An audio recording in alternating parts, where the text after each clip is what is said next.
Welcome in, folks. Got a great District 14 matchup for you tonight from Thorne Stadium. It is the Nimitz Cougars against the Katy Wildcats. District 14 is basically a barn burner. Three teams looking for that number one seed. You got Westfield, Ben Davis, and Nimitz all at 5-1 at the top of the division. Basically, they're all locked in. They're just playing for that number one seed. This time of year, last week of the season, everybody's playing for something. Some teams are playing for next year. Other teams are playing to lock in a playoff spot. You got to win, and you're in. And other teams are locked in, but just looking for that playoff seeding. And playoff seeding goes basically the higher seed you are, the lower seed you play on the opposite bracket. So the higher the seed you get, in theory, you get the lower seeded team and the easier path. But when it gets to the playoffs, there's no easy path. You've got to make it. You got to be in it to win it. And it seems like just yesterday we were week number one. Now we're the final week of the season. And it's going to be a great game tonight. The Nimitz Cougars sporting a 5-1 record in division, 7-2 overall. Meanwhile, Dekaney still have an outside shot at the playoffs, 3-6 overall. But they've got to win tonight to make that happen. They're 3-3 in division. Eisenhower is 4-2 right above them. They are currently in that fourth spot. But Eisenhower has a tough matchup as they've got to go against Westfield this weekend. So Eisenhower's got to play basically to cover their spot, number 4, and it maybe even come up into that number 3 spot. We'll see if the Eisenhower Eagles can make that happen. Nimitz Cougars are the home team tonight here at Thorne Stadium in their dark blue uniforms. Think Michigan. It looks like the Michigan. Where are they? The Michigan. I can't remember what they are. The Michigan and the college team. You got the Wolverine. Yeah, the Wolverine type helmets. And Dekaney is on the other side. They'll be in their dark blue pants and the gray tops. Welcome in tonight. David Canada with you tonight here at Thorne Stadium. Justice Williams is our producer tonight as we're just about ready to get underway. Beautiful night for football. The big, huge, what they call a beaver moon shining over Thorne Stadium here right off of the North Loop near JFK and the Intercontinental Airport. So you hear, every once in a while, you hear the planes flying over. But it's not going to bother us. It's going to be a high-flying game tonight with both these teams have something to play for. Even though Nimitz is basically locked into the playoffs at 5-1 in district, they cannot fall out of that fourth spot and inevitably all out of the playoffs. But it's all about seeding right now. The higher seeding you can get, the better you are. And Katy, even though they're coming in at 3-3 in district, they do have something to play for. A win doesn't necessarily get them an automatically, but it puts pressure on other teams to have to win themselves to be able to solidify their spot. So you got to be in it to win it. You got to be able to win tonight. Both these teams are going to be vying to do that.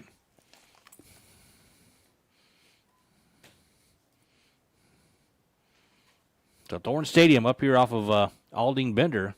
It's a beautiful stadium built a couple of years ago. Glad you can join us tonight here on Vype Sports Live. The referee's conferring over at center field. We'll get ready to go here in just a minute. Again, the final week of the season. Like I said, it seems like it just started a couple of weeks ago. We were anxious to get high school football, college football, NFL football get started. And here we are now in the final week of the high school season, playoffs looming next week and beyond. It's the best time of year when high school playoffs start to get a little serious. You start to see some of these teams, the cream rises to the top. Some of these teams come out of different districts. Competition may not be as high as the competition in the district the team they're playing comes from. So you never know how teams are going to match up. It's just a matter of putting a hat on a hat and getting to it and executing your game plan against a team you may have not seen before. So the final week of the final week of the season for high school football, we're just about underway. Nimitz will receive the ball from right to left.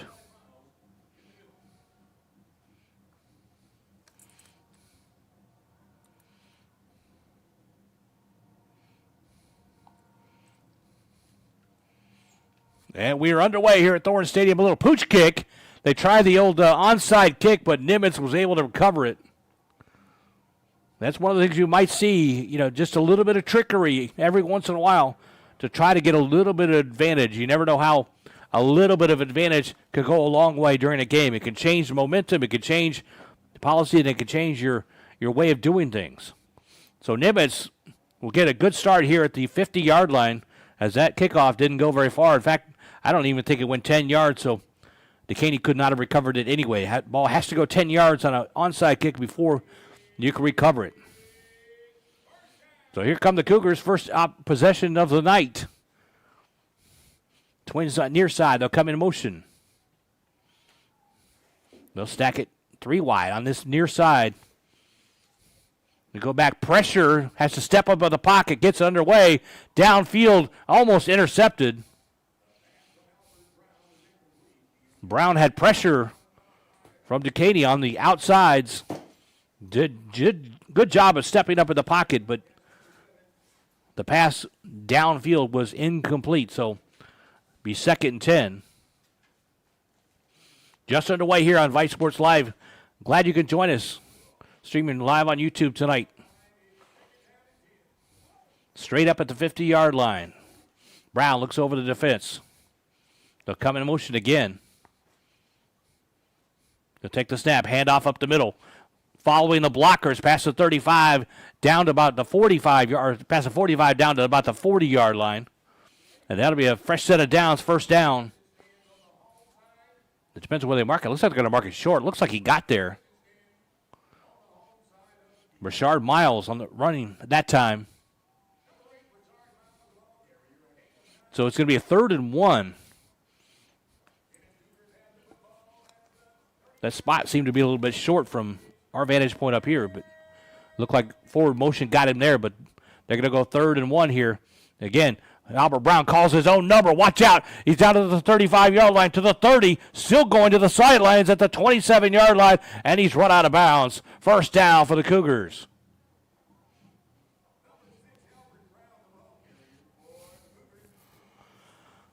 That time Brown didn't see what he wanted to see over the defense and took it himself, called his own number. Was very patient around that left side to get the run or the yardage he needed and then some. 1st and 10 at the 27-yard line, just underway, 11:04 to go here in the first. Nimitz driving the field. Short field to work with, see if they can make something out of it. He hands off to Miles, right side. Not much there. Good job on the defense to come knifing through. Dekaney held them to maybe 1 yard. They're going to give him 1 yard of the play, and that's pretty much it.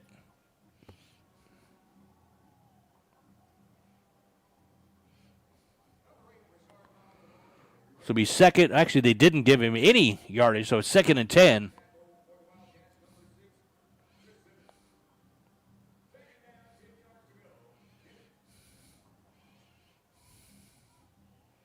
It's a cat fight tonight. Dekaney, the Wildcats versus the Nimitz Cougars.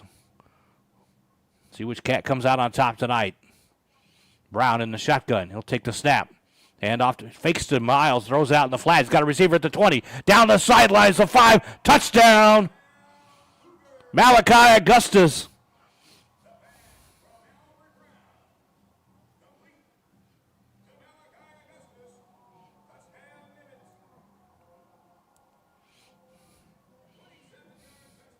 That was a greatly designed play. Had Augustus wide open in the flat. Brown hit him, and he went down the sidelines. Wasn't even really slowed down much. He got to the end zone, and it's 6-0 Cougars out on top early in the first drive of this early in this game. He'll take the snap. Kick is up, and it is good. A delayed call from the referees underneath there. Better make sure that was good. So with 10-11 to go in the first, it's 7-0 Nimitz out on top. We'll take a break. This is Vype Sports Live.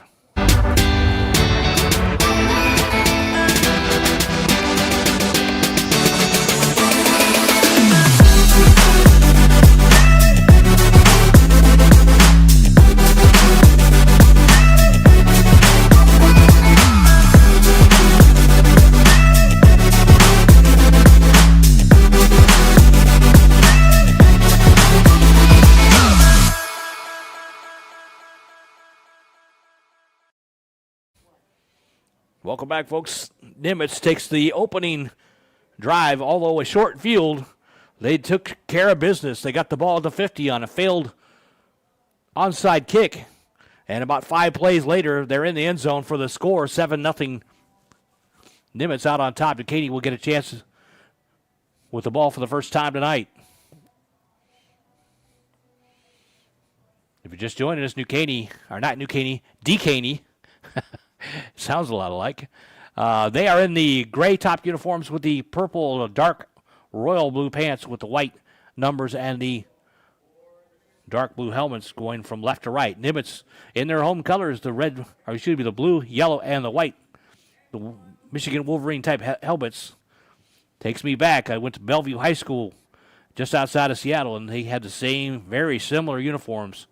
That Wolverine helmet is very popular. Here's the kickoff. Goes all the way down to about the 10-yard line, rolls into the end zone, be a touchback. So Dekaney would get a first look here with their offense. And the Cougar defense comes out to defend here. Again, very important game. Nimitz is basically locked into the playoffs, but they have a chance to move up in seeding. Even a chance for the number 1 seed. We'll see how everything shakes out. And I'll be honest with you, the math that it takes to figure out who would be the number 1 seed of all 3 teams won, a little beyond my ability. So we'll have to see how it shakes out. Trips to the near side, throws to the far side. Not much there. David King Edmondson, the quarterback for Dekaney.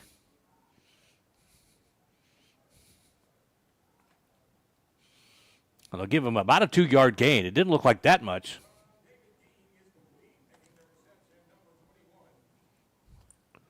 So 2nd and 8. 9:49 to go here in the first. 7-0 Nimitz out on top.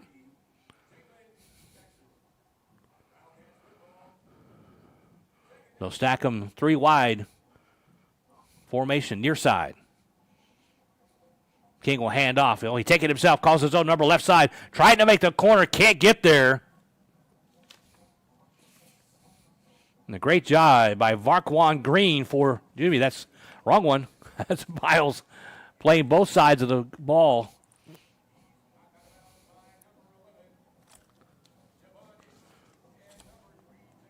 So Javon Hicks, it was 11, not 8. Javon Hicks, that's a long way away from my eyes to see. Javon Hicks, number 11, on the play for the Cougars. 3rd down and 5. King will take the snap in the shotgun. Trips to the near side.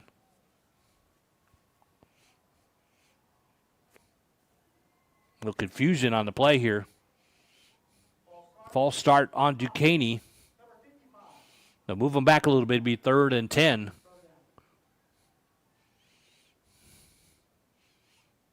So if the Cougars can get a stop here, they get good field position for their second possession of the evening. Ball sitting right there just inside the 25-yard line.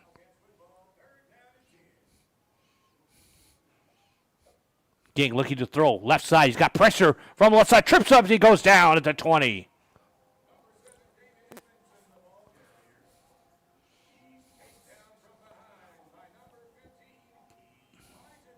Elijah Taylor for Nimitz on the prowl brings him down from behind, and it is 4th and long, and indeed looks like the Cougars will get good field position, and Malachi Augustus goes back to field to kick. He'll be at the 40-yard line.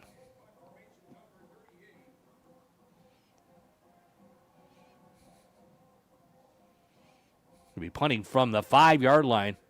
Low line drive kick. It's pooched up in the air. Augustus comes up to try to field it at the 50. Finally pushed down at about the 47-yard line. So once again, Nimitz gets great field position. Their first possession on the 50-yard line. This time inside Dekaney territory at the 47-yard line.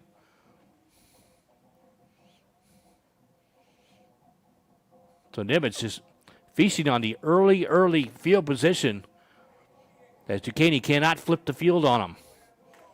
It all started with that failed onside kick to start the game. It gave Nimitz great field position. They cashed in. Brown hands off left side It's Miles picking his way through inside the 40 down to the 35-yard line. It looks like enough for a first down. And it is. They'll move the chains. Miles with a great run on the left side there.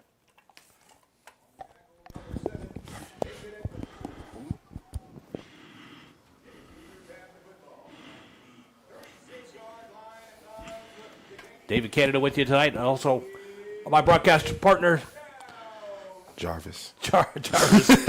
How y'all doing tonight, folks? Great evening for some football. Miles to the right side. I thought it was Miles Brown. Great block, or not great block, great fake on the left side. I thought it was Miles on the right side. He had room to run. Yes. And these are two historically great schools. I know Dekaney was great for a couple of years in the early years when they first came, when the school first opened. It's a relatively newer school than Nimitz, but they do play great disciplined football there. The Dekaney's campus is just off 1960 in Alding, Westfield. Not too far from here, in fact. Of course, Nimitz is up off of Thorn Road, not too far from here as well. Big 72 coming in motion. They'll take the snap straight up the middle, not much there at all. That's Braylon Booth. Yes. One thing Nimitz does really, really well is they pull those guards. Whenever they bring in an extra left tackle, they move either number 72,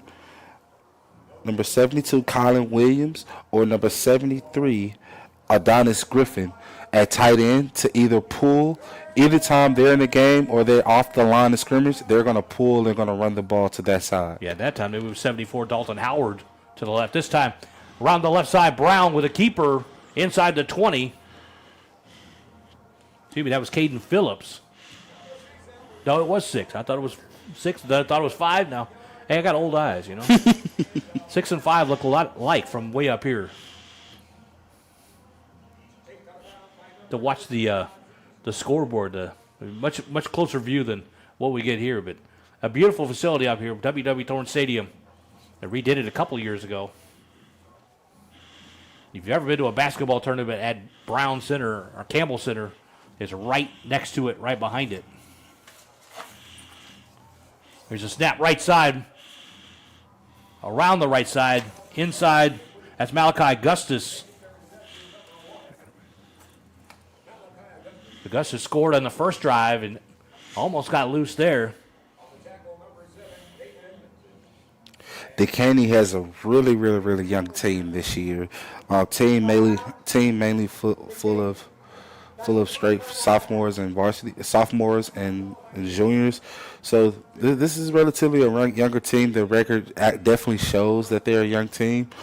Let's see how they really do. They do tonight. I think is this the district championship game, or did Nimitz already clinch the division? You got 3 teams at the top of the district tied at 5-1. 5-1. So it's a 3-way tie. I know it's a 3-way tie, and the math to figure out who wins the number 1 seed is beyond what I could do. It goes by points from there. That points, right? I think points. I was looking at some of the head-to-head. And some of the head-to-head, each of those top 3 teams have only lost to the other top 3 teams. So it is probably going to points after that. Or a coin flip, maybe. I don't know. But I know those 3 teams are locked into the playoffs. Just where they're going to seed, that's the difference.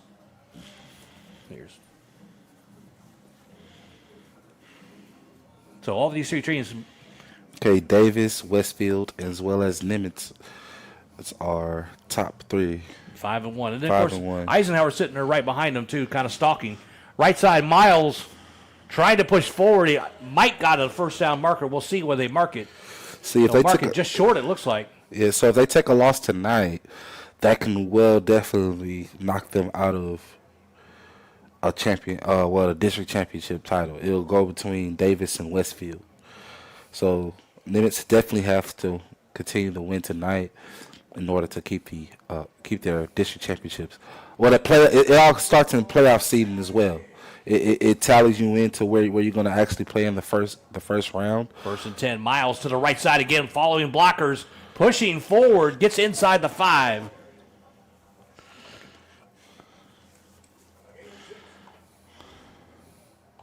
So great run by Rashard Miles, the senior running back. He has over 1,000 yards rushing this year, David. He's been great all season for the Cougars. Yeah, you can tell. I do expect to see him at the college level on the next some college team next year. But he's been their workhorse all year this year. Rashard Miles has had a great season this year. They'll split him wide. Augustus down near side, 1-on-1 at the 5-yard line. See if they go to him again. Brown, right side, takes his own number inside the 5, and the Dekaney defense will push it back.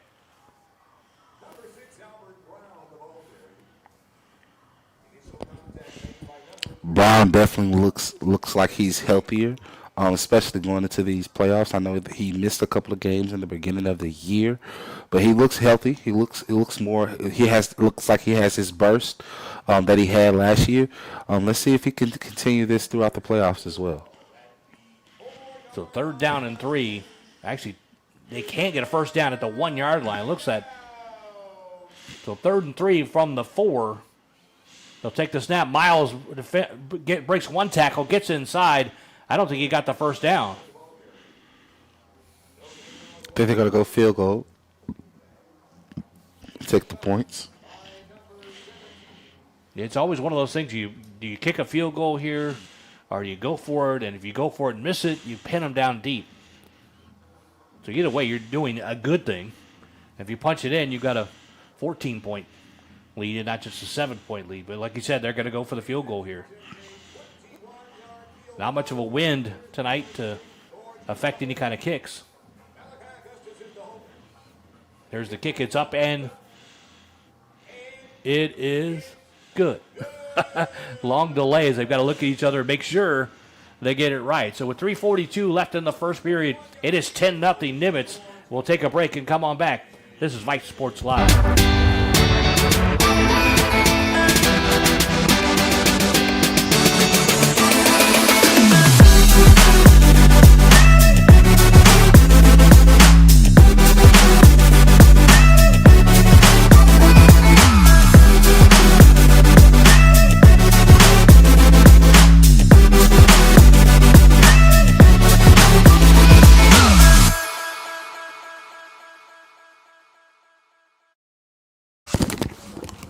Welcome back, folks. David Cannon along with Jarvis Johnson here.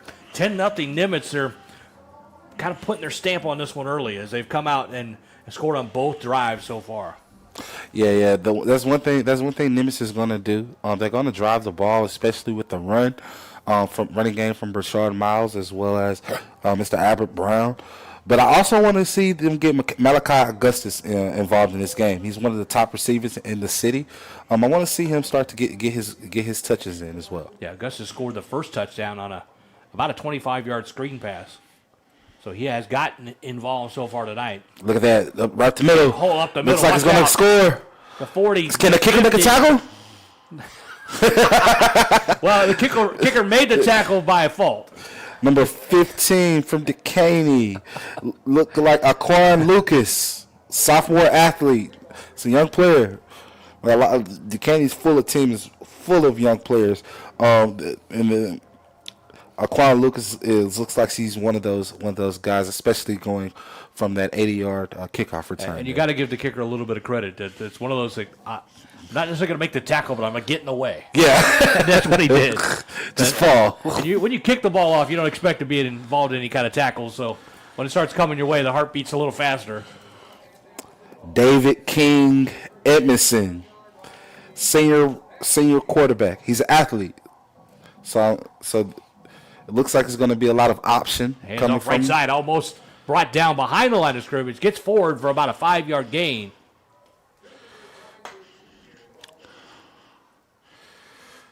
Nimitz also has a great defensive line. They run the 3-4 with the 4 linebackers and 3 down linemen. Sometimes they'll bring in the D line, the outside linebacker, to put them on the line to stop the run. But mainly, their tackles come from their secondary group. They have a really good secondary group, led by safety Jalen Jackson. King in the shotgun. They'll come in motion again. This time hands off. He'll take his own number on the left side. Tried to hit the corner. He's got around the corner. There's a flag down at the 22. Looks like it's going to be holding on the receiver, number 14, number Bertrell Lippis, the junior wide receiver. Yeah, whenever you run some kind of play like that, there's usually a hold on the outside. You try not to. You want to make sure you get your guy, the corner. Holding. Offense. Number 15. 10 yards from the spot of the foul. Still second down. So you called it, Jarvis, holding on that outside. It's a pretty good play developing. King got the corner, but had a little help doing it.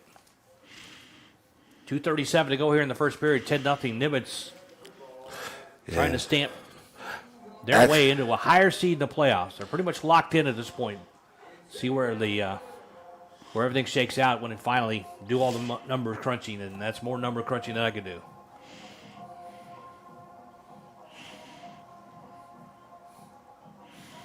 Edmondson in the shotgun. They'll come in motion again and fake the handoff.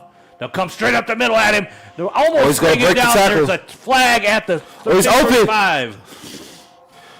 Catch, number 10, Keanu Hopkins, sophomore wide receiver. So their whole wide receiver group is basically sophomores. Their starting wide receivers are basically sophomores. So they had a flag come down right at the point where King Edmondson got away from the defender, but I don't know if they picked it up or not. We'll see what they are calling there.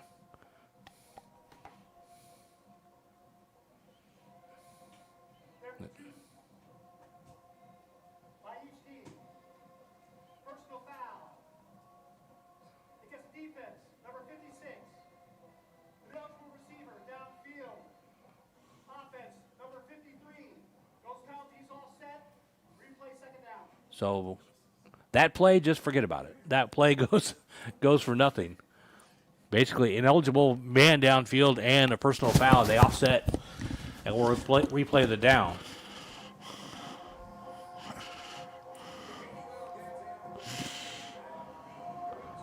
You get that kind of a play where it's strung out and their quarterback's trying to find somebody and scrambling.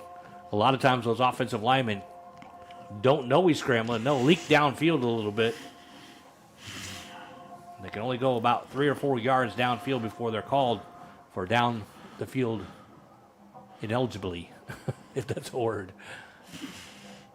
So we reset it here. It's 2nd and 2, or 2nd and 12, excuse me. Edmondson rolling to his right, got turned up at the 30.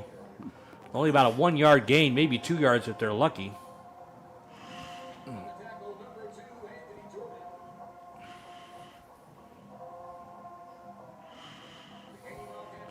So that brings up 3rd and long, about 3rd and 9, they'll call it.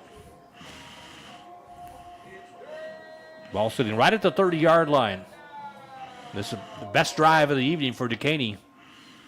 Because of that return they had. Got to put them in good field position to see if they can do something with it here. Trailing 10-0 with about 1:17 to go here in the first.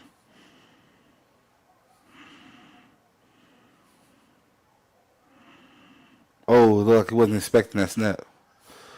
Yeah, it seemed to surprise him a little bit. He flips it Got it out. off. It's fumbled. That ball's on the ground. We'll see if they call that a fumble or an incomplete pass. It looked like it was close to going either way. And It looks like called it a fumble, but Katy got back on top of it. That was a little flip pass, but it looked like it may have been forward, right down the line of scrimmage, but it might have been just a little bit behind. It was difficult to tell which way it was pitched. So that should be 4th down. Now they're going to flip the sticks here. 4th down and 9. And they'll actually move it back to 4th and 10. The ball sitting on the 31. So that's going to be a fairly long field goal from there. About a 41-yard field goal. See if they got the leg for it. They want to try for it or maybe want to do something fancy. Dig down into their bag of tricks for this one. Dekaney's already dug into the bag of tricks with a onside kick to start the game. It didn't go too well for him. But they're in a position where they've got to win tonight, too, for any kind of hope for the playoffs. Nimitz has a lot more fans here tonight rather than some nights, some games, but I'm pretty proud of the crowd that's here that came to support of the Nimitz Cougars tonight. Yeah, well, senior night, too, so that kind of brings a lot more people in when it comes senior night. So, yeah, on a Thursday night. On the Thursday night, Yep. that is. And Dekaney, they're not very far from here. You know, the fan base is, again, not very far from here, but Yeah. there's not too many people over there. And the band outnumbers the fans that have come to support the Katy Wildcats. But, again, it's a Thursday night. It's tough to get out and about in the city of Houston to get to a game like this. A lot of Katy fans may have just given up on the season, that they're close to a playoff berth, but they need a lot of help. You're going to go for it, 4th and 10. King Edmondson rolling to his right. Got a receiver inside the 30, but not even close to a first down. It's 4th down, turnover on downs. Christopher Shizard Jr. on the reception. Usually on a play like that, with 4th down, you want to at least throw to the sticks to try to give your receiver a chance to make that first down, but that ball was thrown well short of it. Hoping he can create something down the sidelines, and the Cougars were all over it. One thing about offenses, especially if you are playing Texas 6A football, you're going to have to develop a passing game. A passing game is very, very much important, especially if you get behind. But here's Brashad down the sideline. Brashad Miles, top leading rusher in this district. Great run on that. Good run all the way up to about the 50-yard line. They'll mark it yes. for a first down. Now the big boys up front open up a big hole on that left side. And you look down there, Jarvis. There's some big boys on the offensive line. Yes. They've been great. That whole offensive line from Nimitz. Nimitz has a really solid offensive line. So Brown takes the snap, hands off to Miles again. Left side, he kind of gets lost behind some blockers. He gets out there down to the 45-yard line. Small guy, but he's got a lot of patience and speed. Let's give a shout out to this offensive line of Nimitz. We have Bryson Thomas, the sophomore offensive tackle. Colin Williams, senior offensive guard. Adonis Griffin, senior offensive lineman, defensive lineman as well. You have an Ezekiel Gonzalez. The one we're missing is number 77. He's a starter on the offense. And his name is not listed here on the depth chart, but he's been blocking for Brashad all season. And we can't forget about the big center there, Daniel Banda. He's a center. So this offensive line is pretty seasoned. It's a veteran offensive line. I do see them having to replace this offensive line come next year, but I don't this year. I do see them making a big run inside the playoffs. They're going to be in Region 2 this year, so there's 6A Region 2. So it's a lot more easier path to get through rather than standing at Division 1 with C, King, Katy, North Shore. So it's going to be a tougher road. It's going to be an easier road because they're in that Region 2. But I could see them getting out, at least making it to the second round. They'll go right back to Brashad Miles. The bust open. Goodbye. Touchdown, Brashad Miles with the 49-yard touchdown. First play of the second quarter, Miles goes the distance, and it's 16-0. What a senior night, huh? Senior night. Yeah, they did all the festivities before the first snap, which, as a crew, we kind of like that because sometimes they used to do it at halftime, and it extends the halftime for a long time. But yes, they tend to do homecoming and senior night, things like that, before the actual game. I was in the parking lot around 5 p.m. and I was surprised at how many people were here, so I assumed it was some kind of senior night. Did not know for sure. But it gets people in the stands early, for sure. And this is an important game for both these teams. Nimitz just looking for seeding. And sometimes the difference between number 3 and number 2 can be huge. Yes, a big difference. Dekaney's trying to keep the playoffs hopes alive, and Nimitz is just trying to continue to dominate. So It gets hard, but Dekaney must not get down. Like I said, they're trying to continue to play football after this game because I think this is the last game of the season. This is the last game of the season for both these teams. Yeah. Yeah. So it's gonna be tough. But Dekaney, let's see where they're at in this second quarter. But if Rashad Miles keeps getting the ball, it might be a long game for them. I want to say in a game against Eisenhower, not Eisenhower, against MacArthur. Rashad Miles had 4 touchdowns in the first half alone. So if it gets out of hand, it can get out of hand. Now, once again, the District 14 standings as of tonight, Westfield sits on top with a 5-1 record. Ben Davis at 5-1 as well, and the Nimitz Cougars right there at 5-1. So those 3 teams are locked in. Eisenhower is number 4 at 4-2. Dekaney at 3-3. If they win tonight for some reason, they'll be at 4-3. They get a little help, and they can possibly make the playoffs. But they need a lot of help and a win against this tough Cougar team, and they're down 17-0 already. What team? Who does Eisenhower play tomorrow? So I looked this up earlier. You're gonna put me on the spot, aren't you? Westfield. Westfield, yeah. So Westfield took a loss to Nimitz last week, 6-0. They literally kicked 2 field goals. So exciting game, huh? Exactly right. So, if Aldine Westfield can get that win, if Aldine Westfield can get that win tomorrow, confidently they'll end up being district champs. But if Eisenhower ends up winning that game, and that'll be an upset. And you look at Dekaney's chances. You're looking at if Dekaney can win tonight, and then Eisenhower loses against Westfield, Dekaney all of a sudden you in. got a tie there, and you have to look at head-to-head. So Yes. I mean, it's really tough. Almost every team has a chance to make the playoffs. Not every team, but almost every team does have a chance.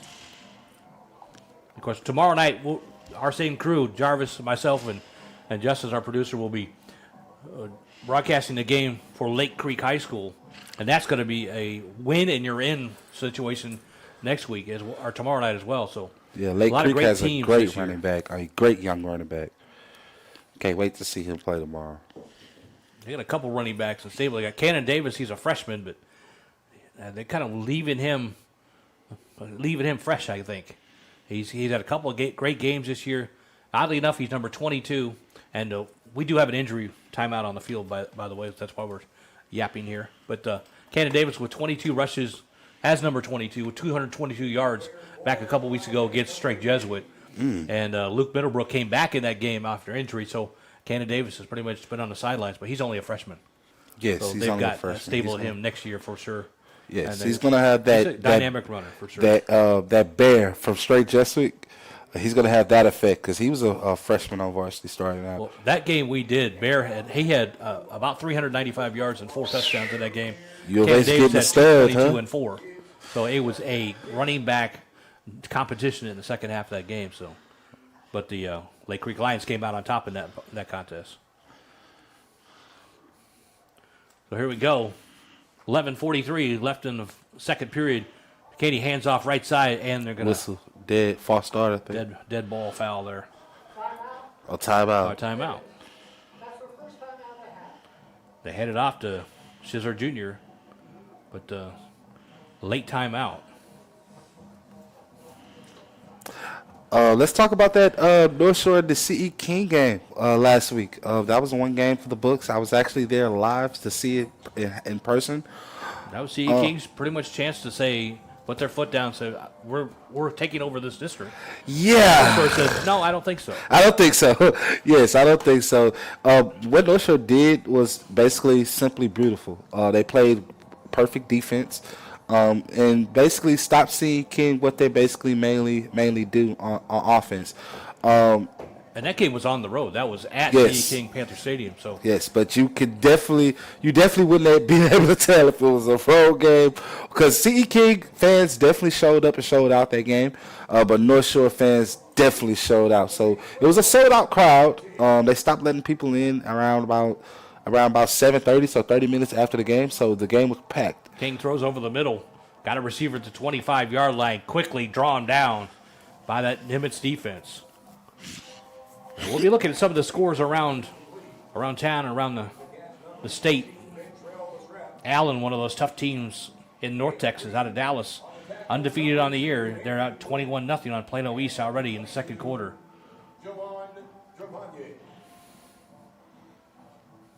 Bridgeland and Cypress Woods. Yeah, Bridgeland and Cypress Woods, like you said, 21-20. Cypress Woods is on top at halftime.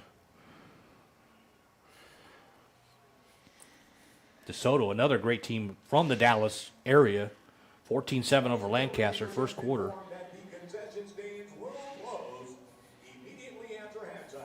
Fort Bend Hightower over Fort Bend Elkins, 14-0 second quarter. And Katy out on top of Katy Maid Creek, 24-0 second quarter. So Katy struggled a little bit this year, kind of like North Shore early on, and started to think, what is it over for Katy? Is it over for North Shore? Their dominance over, but they seem to, the cream rises to the top at the end of the year, and they're both right up there. It's again. One thing I'm proud about North Shore is, I'll give this take after this play. King throws it to the right and is that dropped. a fumble? Yes. Heard some footsteps out there. Looks like they're going to punt. Like I was saying, David, one thing about North Shore is always going to finish their season with their best three teams in their district, so they go in hot in the playoffs. The last three games they played Atascocita, C.E. King, as well as they played Summer Creek on tomorrow night. Three of those teams are already in the top 10 of the state. So there's a punt here. Punt away from the 15-yard line. Low line drive kick. And just let it roll. And be down around the 30-yard line. Of course, there are some districts in this area, Houston area. Everybody talks about Dallas football, Dallas high school football, but there are so many districts in this area, the one we're talking about here with, C.E. King, North Shore, Summerbrook, Yes. all these teams are in that one district. And you look over on the other side, you've got Klein Collins, you've got Magnolia, you've got Tomball. All those teams in that district are just in a catfight. And it's a great competition. I was about to say iron sharpens iron, right? Yes, in the playoffs, you never know. You never know who's going to step up. Like we did the game a couple years ago with Worthing and Alita Crawford. Vast difference in records, but Alita Crawford came out and punched him in the mouth in that first half, and Worthing had to wake up to get that win. But you never know in the first round of the playoffs. It's always crazy. Brown's going to throw over the middle, got a receiver at the 40, trying to juke his way around the corner. Can't get there. Finally does a little bit, dancing around the sidelines.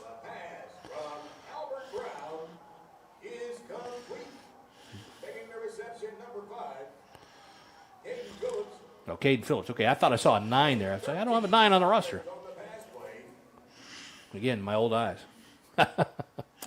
Rashad Miles back in the game and running back. So 10:06 to go here in the second till halftime. Cougars sporting a 17-0 lead, trying to play add-on. That play is not going to do it. About a 3 or 4 yard loss as the Nimitz Wildcats will form a wall on that side and push them back. Albert Brown was hurt a lot of games this year at the beginning of the season, but in the first 3 games of the season, they had sophomore quarterback Edward Brown, and Edward Brown, if he was in the game, you would not tell the difference. He's a young player, but he definitely has a lot of upside. So Nimitz quarterback position is definitely sold up for the next 2 years. The kid is special. Brown looks like a great athlete, a real thick guy, strong guy. He's got a receiver out in the middle. Malachi Augustus, top receiver. That's going to be close to a first down, yes, and then we'll move the marker. So first down for the Cougars past midfield into Wildcat territory. 9:13 to go. Dekaney will get the ball first coming out of the second half.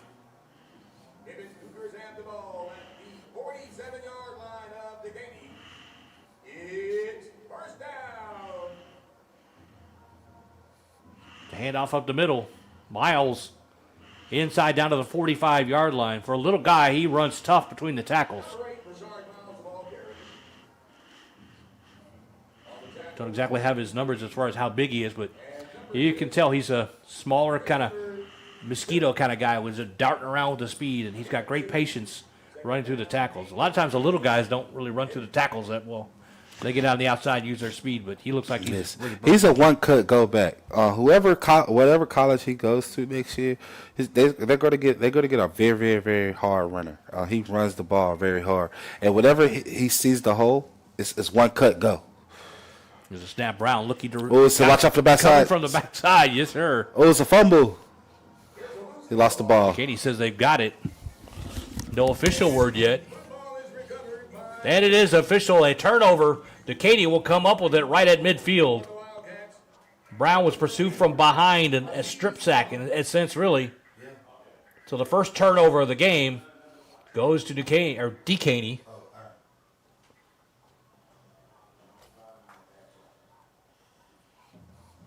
So with 8:21 to go here in the first half, Dekaney with a chance to maybe put some points on the board before halftime. Again, like I mentioned, they do get the ball first coming out of the second half. And it could have been a stop they needed, right? A lot of times the defense makes a stop. It's their time to get back in the game. So let's get some points on the board, field goal, something, especially getting the ball back after halftime. They'll split it out 4 wide. David King Edmondson in the shotgun. Look to throw the ball over the middle. Got a receiver just off the tip of the hands. Christopher Sheezer Jr. Christopher Seaver, that's he made the great catch right here on the 20-yard line in the first quarter that didn't count. I'm assuming that's his top receiver because he throws it in the slot a lot. He's actually a running back, Christopher Chizer Jr. He's a running back, sophomore running back. 5'8", 165, so small guy, but he was wide open on that one, and if Edmondson would have hit him in stride, he might have still be running. So they'll reset here. The handoff up the middle. No, Edmondson will take it himself over the right side. He is hit hard at the 50. Number 7, David Edmondson, the ball carrier.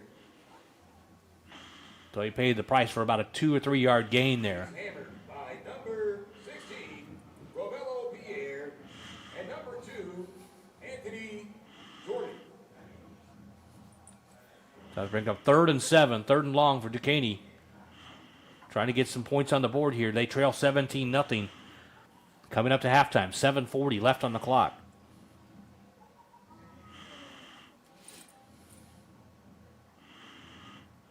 Edmondson in the shotgun. Well, I have never seen that before. 3 players in motion at one time going to the outside, near side. They'll go to the far side, though. Speed option. Try to hit Cheeser on the flip, on the short side of the field, and they didn't get much. That play, they had a little eye candy with 3 receivers coming near side to the long side or wide side of the field, trying to get some of the Cougars to come over there and pay attention. Then they try to sneak it up down the right side. At the Nimitz Cougar 46-yard line, it's 4th down and 4. Thought for a second there they were going to go for it, but I didn't see number 7 out there, so they're going to punt it away. Looks like he's not going to send out Malachi out for the punt return. Nobody back for Nimitz. So it's going to fake punt. Fake right side up to the first down marker. Close. They're going to pull him out of bounds. Did he get there? Number 17, Bobby Stephen on the direct snap. and the Nimitz Cougars will take over the football. Oh! That was actually a real Wildcat formation. That's my joke of the night. Katy Wildcats in a Wildcat formation. There you go. See?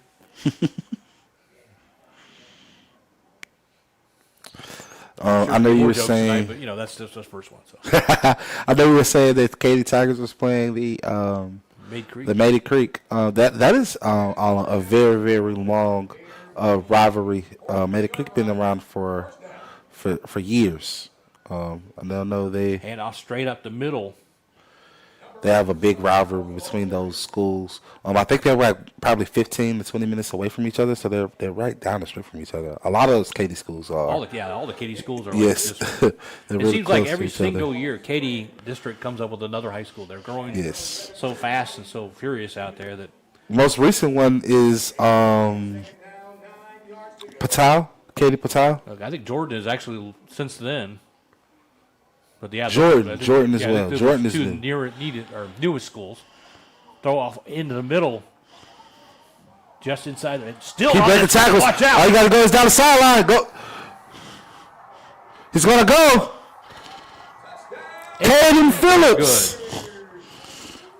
They thought he had him out of bounds and down about 6 times, and Thorogood never stopped pushing. It was Caden Phillips. I was on the wrong roster, so sorry, Mr. Caden. Mr. Caden Phillips, man. That was determination for sure. He must have broke 6 tackles before he went down the sidelines.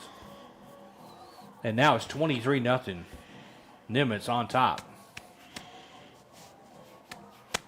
Here's the snap, a little high. Kick is up, and it is good. So with 6:22 to halftime, it's 24-0 Nimitz. We'll take a break. This is Vype Sports Live.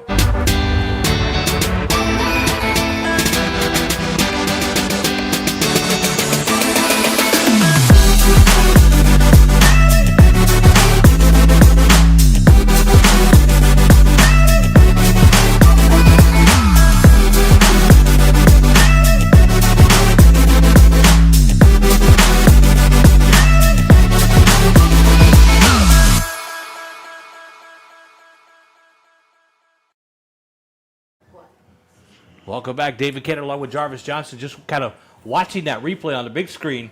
He broke 3 tackles down the sidelines and looked like he almost stepped out of bounds, too. So yes. Luckily, maybe they don't have replay here in high school football, but he got awful close.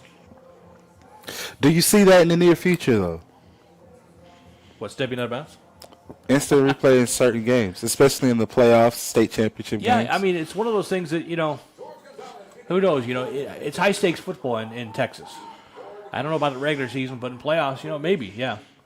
And maybe a certain level, like maybe not from the regional district and beyond. Yes. Up until the semifinals, Because those stadiums are usually hot, like these. Beautiful stadiums like this with cameras and highlights.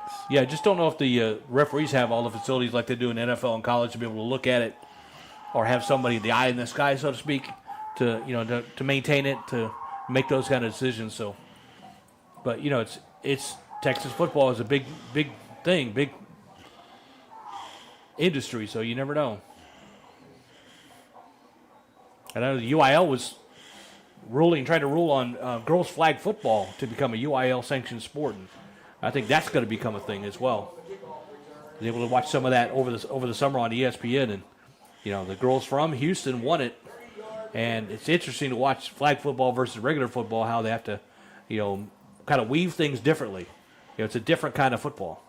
But it'd be interesting to see. And I think in Texas, definitely girls flag football would take off. Yes. I know in HISD there are a couple girls powder puff football leagues. I know Nimitz have one as well. It's like a football program that actually goes on during after the football season. So it actually, the seniors from the same year are actually the coaches. So that's how that works. Yeah, I mean, I can't imagine it not being voted in somehow, some way. Illegal formation. Gets the offense. 5-yard penalty, first down. So let's check this out, David. They did the exact same motion play on the last drive. The refs seen this. They ran the exact same play. The refs seen it, and this time they called it. So they called a false start on that particular So you play. said it was a makeup call. Exactly right. Exactly right. Say, don't we have to call something on that play? They look at each other like, did you see that? All right, we see that next time. We have to call it. First down, 15. So if they line up in the trips again, and they do that again, let's see if the refs is gonna be consistent with it. They didn't call. They Snap. didn't run it. Edmondson hands off right side. Chisholm Jr. And nothing much there at all. The Nimitz Cougars will force him backwards.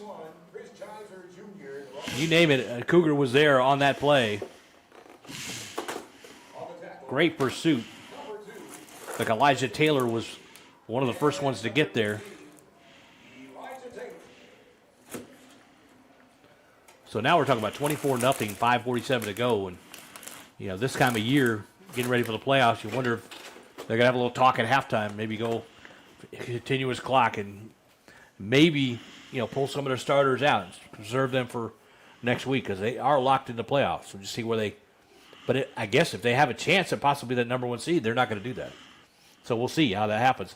A tip drill on the sidelines over there, and it comes incomplete.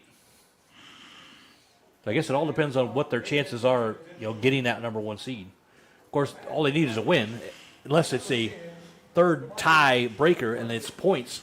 You want to get some, you know, window dressing for some points. We'll see what that comes out of as well. So may have to go to second, third, and fourth tiebreakers.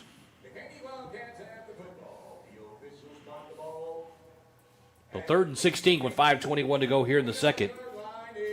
Dekaney pushed back in their own territory. 3rd and very long.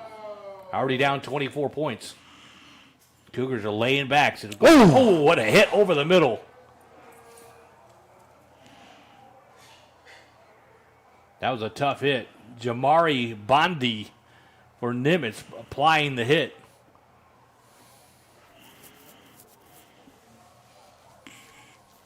And that was when he textbook tackle. Helmet right in the belly and pushed him back. Didn't use a helmet to helmet, that is. Estrella Straps was the receiver for New Caney, or Dekaney. I've been saying New Caney. It's Dekaney, or Dekaney. So they have to punt it away here, 4th and 16. And again, the Cougars will get great field position to field it at the 40-yard line. Line drive kick. He'll field it at the 35. Right side looking for room. Watch out, he's got the 50. Got the corner to beat. He doesn't beat him. Inside Katy territory. Malachi Augustus again. The flag down at the 40-yard line. Brought down by number 11, Tylen Chevalier. Augustus had some room there. Looked like he might have break it.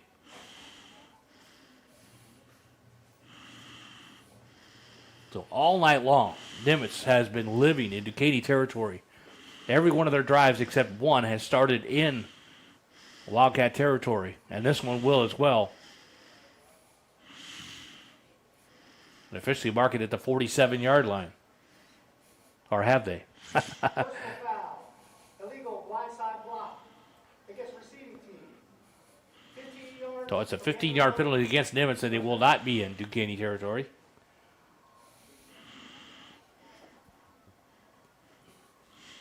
They'll mark it off to about the 40-yard line.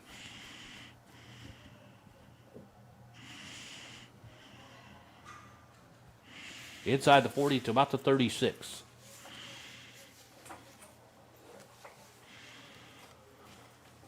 So the Cougars already up 24-0. Will operate from the 36-yard line, 1st and 10. At their 38-yard line is first down. Augustus split out wide right. Good catch. Great catch. And Paul was behind him. Almost got away from that defender. Michael Henry, the wide receiver, came down with that. The pass is complete. Making the catch number 23. So a fresh set of downs, 1st and 10. A gain of 15 yards. Nimitz Cougars have the ball. Time ticking away, 4:43 and counting here in the first half. Cougars trying to play add-on here. 24-0, they lead already. Tackle number 14. Intrell the strap.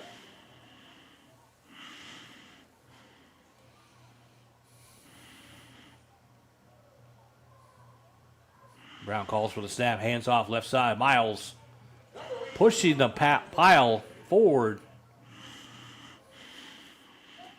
Big boys up front just plowing the way. Miles will check out now. And Caden Phillips will check back in. 2nd and 6.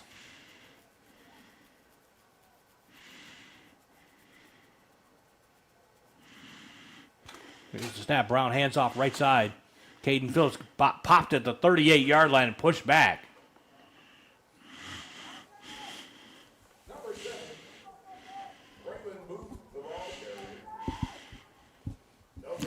Oh, okay, let's see here now. They have the backup quarterback, Edwin Brown. Edwin Brown is a great athlete.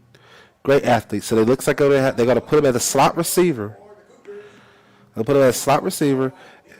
We're going to stack him right next to Malachi Augustus. Any relation to Albert Brown? So here's a snap. Albert Brown rolling back, trying to get the ball away. Augustus with a great one-handed catch at the 40-yard line. Gets forward to the first down marker and gets the first down. Number 1, Malachi Augustus. On the tackle, number 12, Jason here. Augustus had to climb the ladder to bring that one down. First down and 10 for Nimitz. The football is spotted at the Dekaney 35-yard line.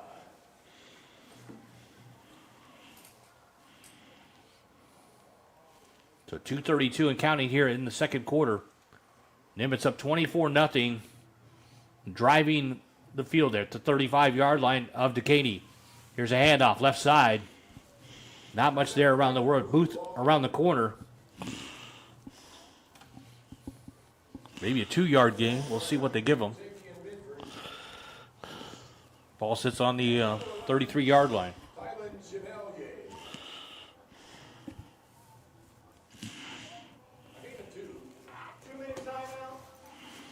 Get to the 2-minute timeout here. Again, Nimitz one of 3 teams tied at the top. District 14 here. Locked into the playoffs, but sometimes this time of year, seeding means everything. The higher the seed, the better opposition or the lower opposition team you'll get in the first round. And conceivably an easier path. Again, getting the playoffs, none of the paths are easy. You may be coming up against a team you never heard of before. Very little time to prepare for them.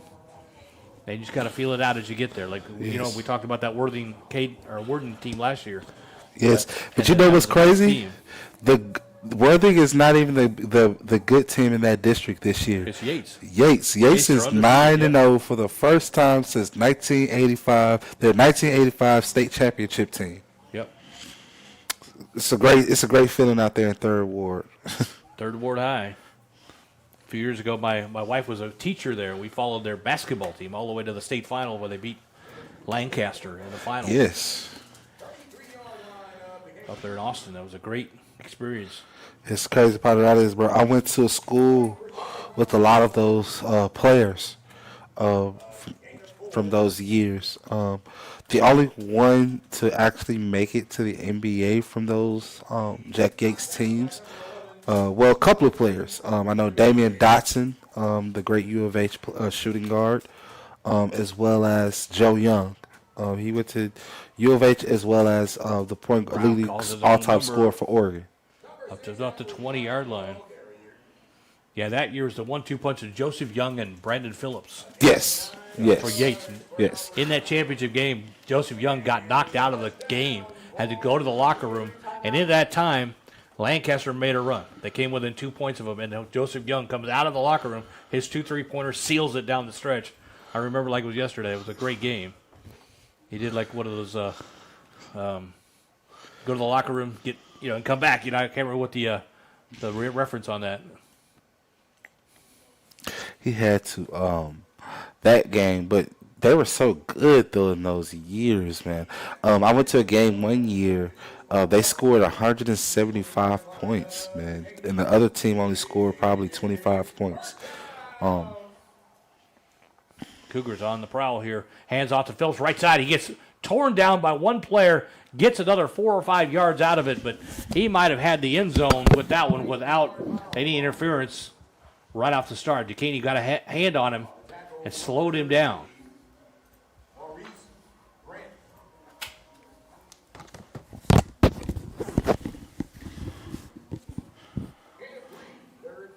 Second and 7. Here's the snap. Brown looks to his right. Looks to the receiver. Great play, Touchdown. Malachi Gustis with his second touchdown. Malachi with a little bit of celebration down there. And it is 30-0 here just before halftime.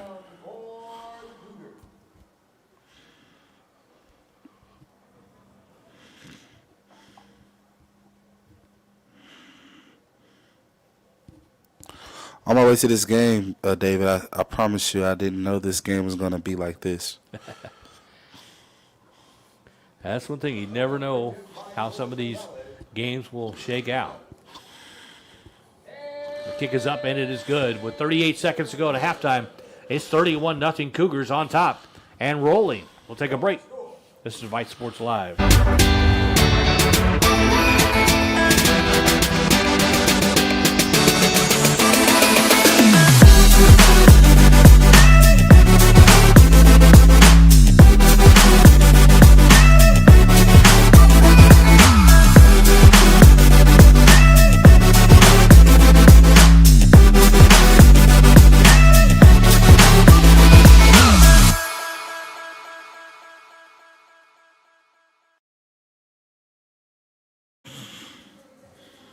Welcome back. David Cannon along with Jarvis Johnson, our producer tonight.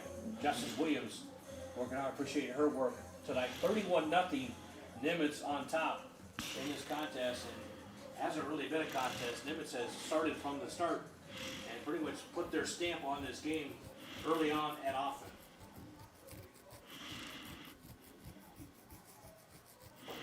Again, 38 seconds till halftime.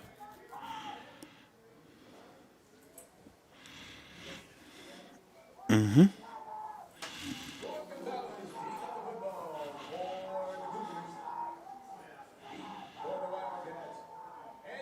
Cougars submitting at least a win tonight.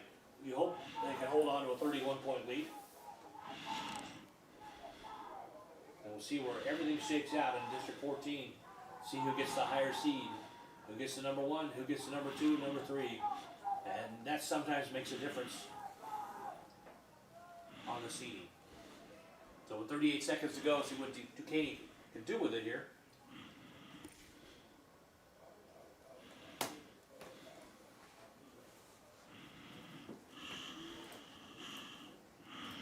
You look at the overall records. Nimitz has a 7-2 overall record, where Ben Davis is 6-3 and Westfield only 5-4. And they made their district games count, and they're 5-1 overall in their district, 5-4 overall. So it doesn't matter what you do outside of district, what you do in district. Mm-hmm. You see that a lot of different places where people lose their first 2 or 3 games out of district and then come on strong in district. It's almost like preseason games. So 38 seconds to go. Katy going to try to do something here. They do get the ball coming out of the half. Hand off left side. Chisholm Jr. left side gets a big hit, and that's going to be out of bounds, and the flag does come out. That's going to be a big 15-yard penalty. Just gets right back up. That was a pretty vicious hit, about 2 feet into the white stripe on the sidelines.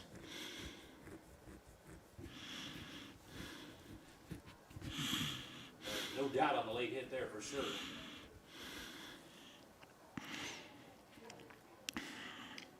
Foul. Late hit. 15 yards from the first down.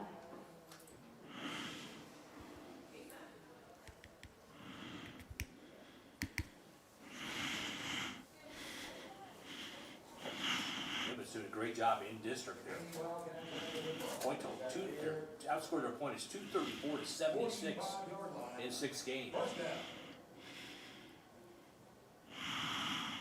all three top teams are about that same way. They pretty much dominated district play. Westfield is 212 and 40. From David And Edmonds. Ben Davis is 210 and 74. Taking the reception, number 10, Tino Hopkins. Defending for the Cougars, 24 number seconds to 22, go till halftime. Jawan Javante. And halftime, of course, we'll show you the bands and let them do their thing as they've First down and 10, prepared all year long Dekaney. for their performances. And we'll touch base on some of the scores around town and around the state. Swing that pass out in the flat and it goes nowhere. The pass from David Edmondson is complete. There's a halftime score in District 14 Spring ahead of Albany 24-0. On the tackle, number 11, Javon Hicks. Last timeout at the half. Timeout here.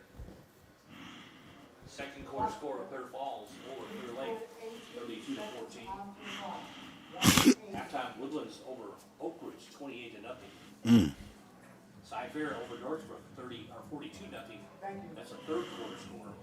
They've gone to halftime. Cypress Woods over Bridgeland, 21-20. Tight contest there. DeSoto continues to cruise over Lancaster, 28-14. Along with Allen, they still are cruising. They're undefeated as well, 35-0. Second quarter over Plano East. Katy's gone to halftime over 37-0. The concession stands will close In that contest. immediately after halftime. The concession stands will be closing immediately after halftime. Just made an announcement here, the concession stands will be closing right after halftime, so if you want a hot dog, you better get one now. Don't hang around to the second half, you better get it now. Number 7, David Edmondson, the ball carrier. Davidson carries around the left side. Brought down from behind by number 45, 5-8 Alito over Denton. 56-0 with a halftime score. Causey. Alito, the Bearcats are always tough. Year after year. That's the end of the first half of football. Not too many games here in being a Thursday night. We'll try to cover some. This is the end of halftime. It is 31-0 Nimitz out on top. Dekaney We're Wild going to take Cats. a break, come back. Fans will do their thing, and we'll kind of recap the first half of this game and kind of go over some of the scores and maybe the possibilities in District 14 here. This is Vype Sports Live.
Sound check.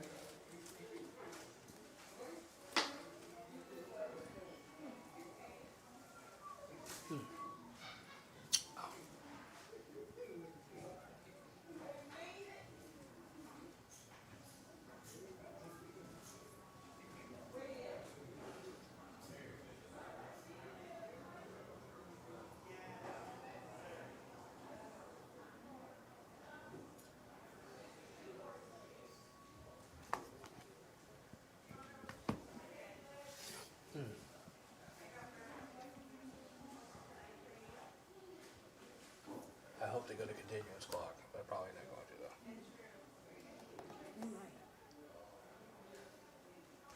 I would think they want to just pull their starters out, go continuous clock, make sure nobody gets hurt. Almost every game I've done here, they've done squads. I was looking at the points for Aldi. In district, they've been outscored 336-0.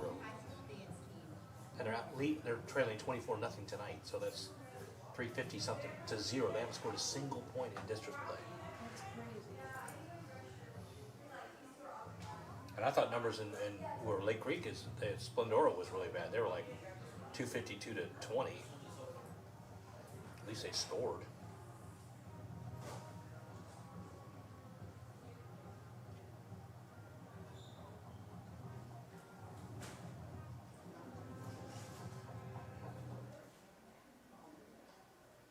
The Dekaney dance officers are Senior Lieutenant Monet Hill, Senior Lieutenant London Snell, Senior Lieutenant Anari Williams, and Colonel Jalen Eastley. Spirit Girl of the Week is Tia Bingham. Diamond Girl of the Week is China Jones. Company of the Week goes to London's Company. The Diamonds will be performing an energetic palm routine to Proud Mary.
Great job, ladies. Diamonds are forever. The Diamonds are under the direction of Josina Roberson and Kaylin Hammond. The Diamonds would like to thank the principal of Dekaney High School, Dr. Connie Smith, Fine Arts Principal, Catherine Reyes, DHS Administration, and our amazing parents and supporters.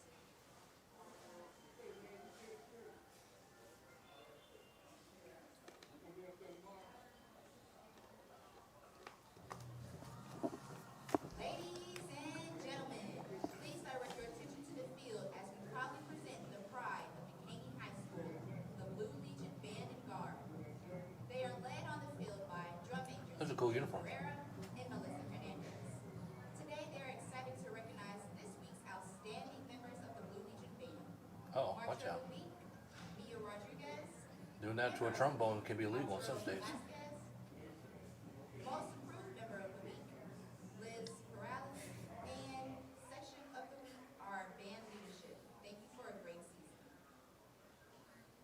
Today we would like to honor our Is Dekaney like a private school? Aguilera, Bates Young, Christopher Alvarez, trumpet, Michael Babineau, percussion, Cicely Cervantes, flute, Angelique Figueroa, flute, Melissa Hernandez, flute, Desiree Johnson, clarinet, Andrea Mata, trumpet, Caitlin Moore, tuba, Devin Navarro, trombone, Alphonse Pipes, saxophone, Elamino Ponce, trumpet, Jonas Saxophone. Rodriguez, percussion, Latoya Rushing, saxophone, and Jenny Pavina, color guard. Thank you for your dedication, talent, and energy these past 4 years. Go Wildcats. Tonight, the Blue Legion Band will be performing the mashup, the DHS mashup. So sit back, relax, and enjoy the show.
guess I didn't do all the senior stuff before the game.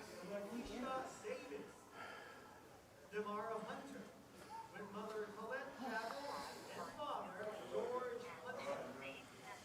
Carmen Walker. Along with mother Irene Walker and stepmother Evan Williams.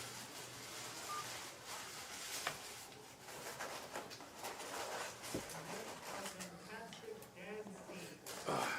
Natalie Martinez, stepmother Janet Folsom, and friend Ariel Pereira. Ashley Lopez, along with mother Sarah Lopez and friend Jose Castillo.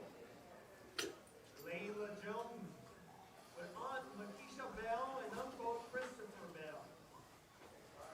Courtney Garza, with mother Griselda Garza and father Santos Garza. Kimber Riojas, along with sister Brooklyn Riojas and father Benjamin Riojas. Next we have Larissa Wright, with mother Amanda Duraz and father Angel Castillo. Next, Devaney Gomez, with sister Ashley Gomez and friend Jeffrin Sines. Sinaya Flores, with mother Xiomara Santana and father Orlene Flores. Janaya McCullough, along with aunt Octavia Wilkins, and another aunt Priscilla Brown. Ebony McCall, along with mother Gabriel Zeno and father Eugene McCall. Emily Dominguez, with mother Maria Gomez and father Edgar Dominguez. Dulce Mendez, along with mother Liliana Navarro and father Thomas Mendez. Next we have Madison Peña, mother Sean Hillary, and grandfather Jose Peña Sr. And now our great members of our Nimitz marching band. Navea Alvarado, along with sister Miranda Alvarado and father Jesse Alvarado. Jacqueline Barron, mother Petra Barron and stepfather Jose Barron. Natalie Bonilla, with mother Erica Rodriguez and father Martina Rodriguez. Next we have Fabian Castellano, along with Mr. Emilio Reyna and Sarah Bryant. Next we have Joseph Castillo Garcia, with mother Gloria Garcia and father Johnny Garcia. Angel Chavez, with mother Maria Vega and father Oscar Chavez. Next we have Anaya Farrell, with mother Roxanne Smalls and father Cameron Smalls. Isaac Figueroa, mother Jaime Figueroa and father Jesus Figueroa. With Johnson Diaz. Gianna Lira, with mother Gladys Lira and father Luis Lira. DeAndre Miller, along with mother Lisa McGee and grandmother Donna McGee. Next we have Luca Morales, along with mother Giselle Rios and stepfather Carlos Jaime.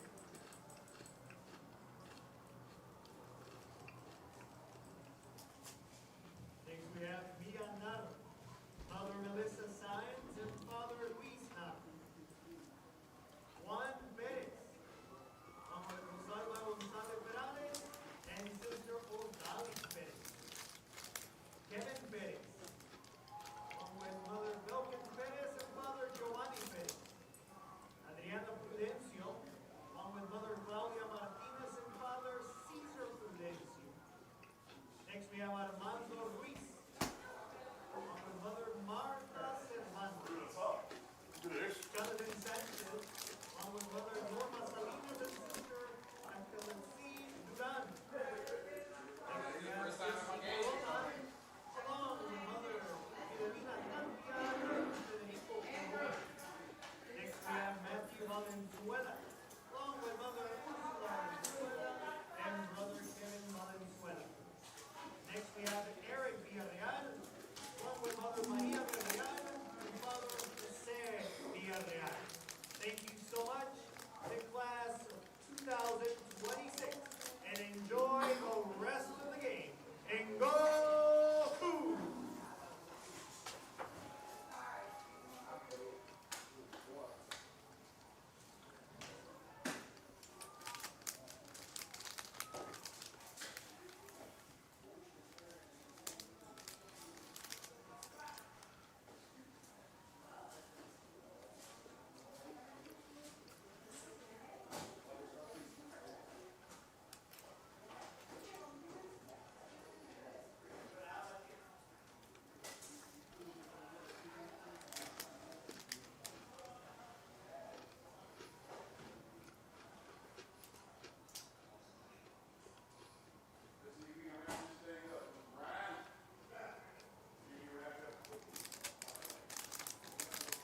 Put up.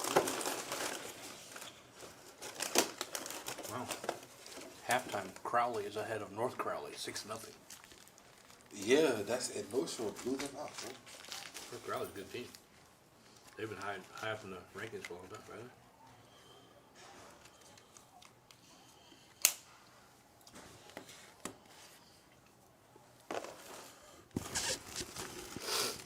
See what these guys do.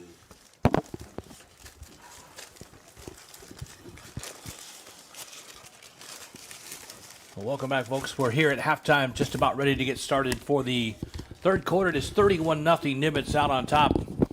One more team, or one more score in this district. Spring is ahead at halftime against Aldine, 24-0. Some of the significant scores around the state. Allen at halftime, 35-0 over Plano East. And we're just talking about this. Crowley is ahead of North Crowley at halftime, 6-0, and that's a pretty surprising score as well. Third quarter, Katy up over Maid Creek, 44-0. They're stretching that lead out. Pearland over South Houston, 69-0 in the fourth quarter. Pearland's going to finish the season undefeated, huh? Beaumont United over Baytown Sterling, 17-7, halftime as well. And we're underway here, third quarter. Katy gets the ball first. Got a seam up the middle, around to the 30-yard line, but that's about it.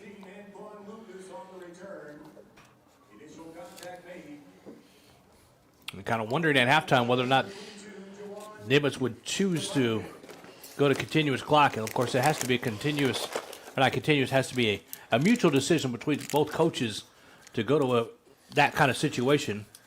I know Nimitz will probably want to keep their starters fresh, and maybe we may see. I can't even talk tonight. We may see some lower classmen here in the second half as they are up comfortably 31-0. Playoffs looming next week. Don't know who their competition is next week, but certainly don't want to get quarterback or any of their running backs hurt going into the playoffs. So Dekaney, first play of the second half, they're down 31-0.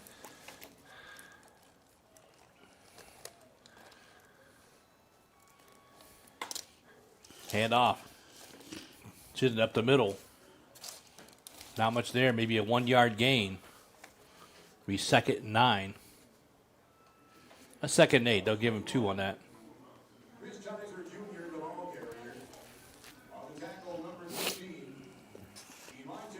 So Chiser's been about the best player tonight for Dekaney. Made a couple of catches along the way, a couple of good runs. But they still haven't got on the scoreboard, down 31-0.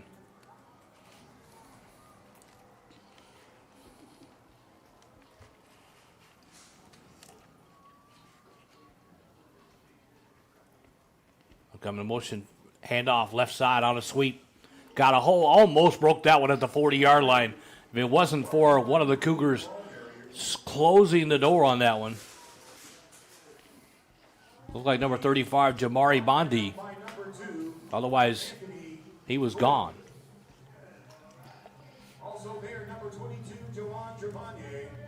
And that was number 8, Veriquan Green for Dekaney on the end around.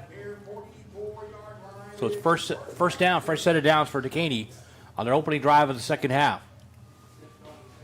They'll come in once again this time. It's Chisen. It's at the quarterback position. Playing a little bit of a wildcat there.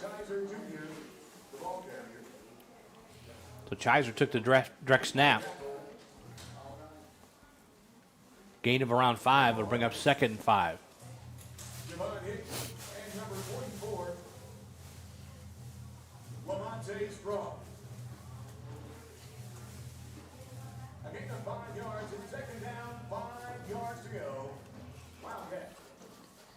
Dekaney's come out in a little bit of different configuration this second half as Chiser taking snaps from the shotgun in the quarterback position. This time he calls his own number, goes forward, and gets pushed back by a host of Cougars.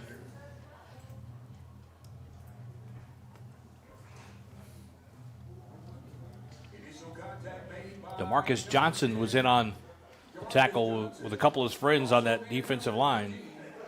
And that pushes them back to 3rd and long. Be about 3rd and 7. Third down, 7 yards to go. Dekaney. Again, Chives are in the backfield. Edmondson is still out there, but he's playing a wide receiver slot. Off the left side, trying to get the corner, nothing there. That was on the carry, number 9, Lance Nero, excuse me. And they'll go 4 and out. They got 1 first down in that, so not quite 4 and out, but 7 and out. 8:43 to go in the 3rd. They trail 31-0. They'll be punting them all away. And Augustus will come back to field the ball at around the 20, 25-yard line. He'll set up around the 22. Here's the kick, low line drive. It's going to take a roll. No, it sticks like a 9-iron right at the 22-yard line, and that's where they'll down it. That ball looks to make a really big roll for Dekaney, but that little backspin on it. So the Cougar offense will come back out, putting 31 points in the first half. We'll see if they have their regular configuration. Here's Brown coming back out at quarterback. Looks like the same lineup. Some of the starters still playing here into the 3rd quarter.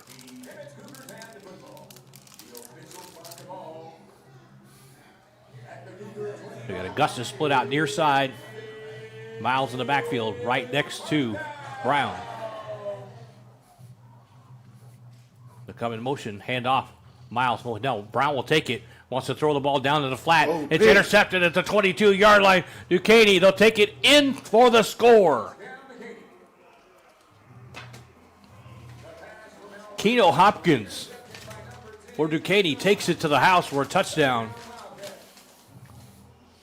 That makes it 31-6 with an extra point coming here. Brown with a little bit of a lazy pass into the flat.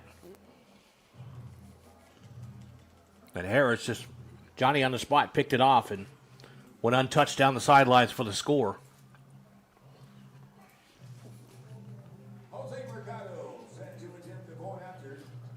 Mercado with the extra point here. Snap is good. The kick is up, and it is good. So with 8:07 left in the 3rd period, Dekaney finally getting on the board. It's 31-7. Cougars still comfortably out on top. We'll take a break. This is Vype Sports Live.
So the momentum changing just a little bit for Dekaney here. You can see a little hop in their step on defense as they made a couple good plays here, making it difficult. Dekaney offsides. Brown's got a free play. He's going to go deep with it. And it's intercepted at the 35-yard line, but that's coming back for offsides. But that was the second pick by the same DB. Yeah, it wasn't a real great throw. It was a little bit off target. But Brown knew he had a free play on that, so he let it fly. Offside. Defense, number 3. 5-yard penalty. Spurred out. That's going to bring up about 3rd and 6. Nimitz Cougars have the ball. It's at their 30-yard line. It's good. And that's got to be a great thing for a quarterback to know you got a free play to try to create something. And no matter what happens, it's coming back anyway.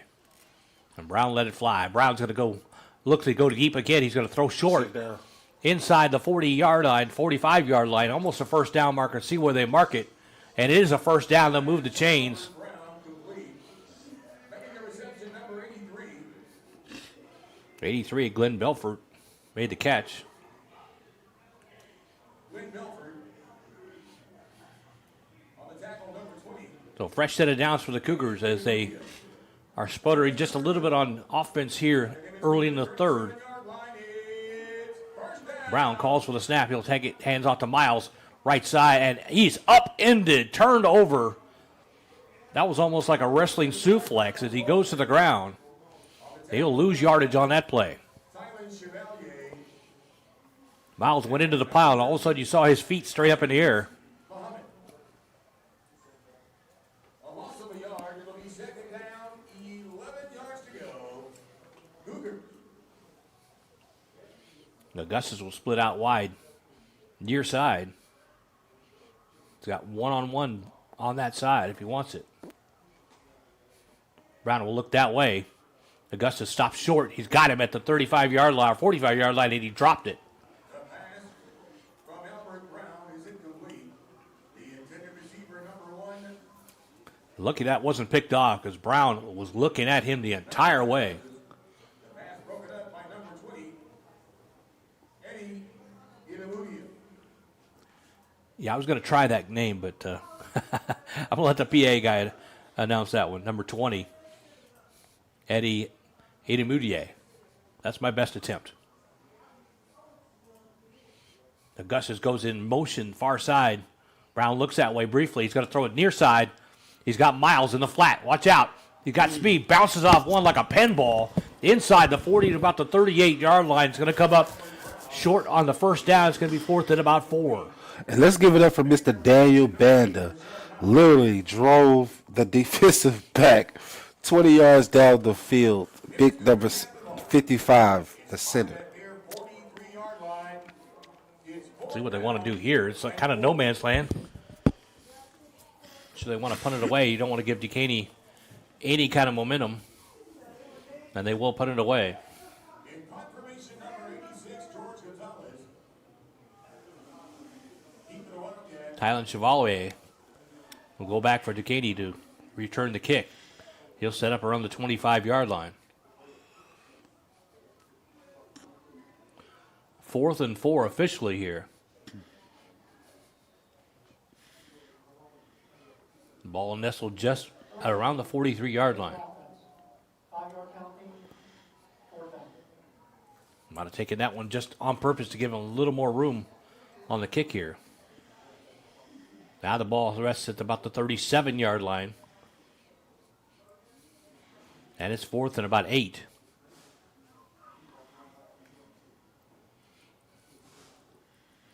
To punt it away from the 25. Here's the kick. Nice line drive kick. Calls for a fair catch at the 30-yard line. Actually around the 27. So Dekaney will get the ball back here with 4:30 to go in the third, trailing 31-7.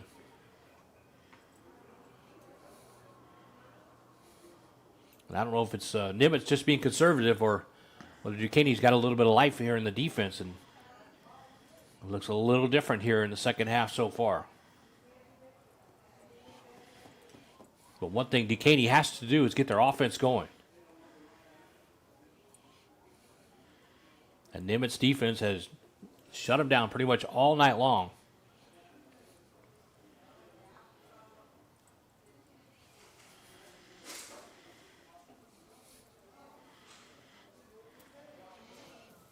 So 1st and 10, 4:30 to go here in the third. Dekaney.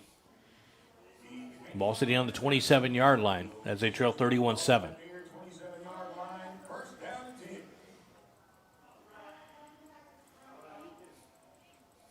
10. Edmondson, now he's back at quarterback. He's sacked at the 15-yard line. Number 7, David Edmondson, the ball carrier. He's pushed down. Big number 44, Lamonte Strong, comes through and literally pushes Edmondson down. And that's going to put him in fourth and Oklahoma to get the first down. Not fourth, but second. It'll be 2nd and 23 officially. Ball now nestles at the 23-yard line. That was a big loss on that play. And they'll call a timeout. Timeout. Dekaney. That's the first timeout they have. So a little momentum coming out of second half. They've got the pick six to get on the board, but the offense still struggling against this Nimitz defense. Again, top 3 teams in this district, all tied up with just the last week to go. And everybody is fighting. Westfield, Davis, and Nimitz all fighting for that number 1 seed in District 14. They'll take the top 4 teams and seed them. 1 seeds will play the 4 seeds, 2 seeds will play the 3 seeds. So the higher seed you can get, conceivably the better position you'll be in to make a longer run. And that first round will be against a 4th round team, or 4th playoff team. So Dekaney playing for something too, but not going their way tonight. If they don't win tonight and get a little help, they are not going to be able to make the playoffs. It looks to be Westfield, Davis, Nimitz, and Eisenhower out of District 14 going on to play in the playoffs. That ball was dropped on the swing pass.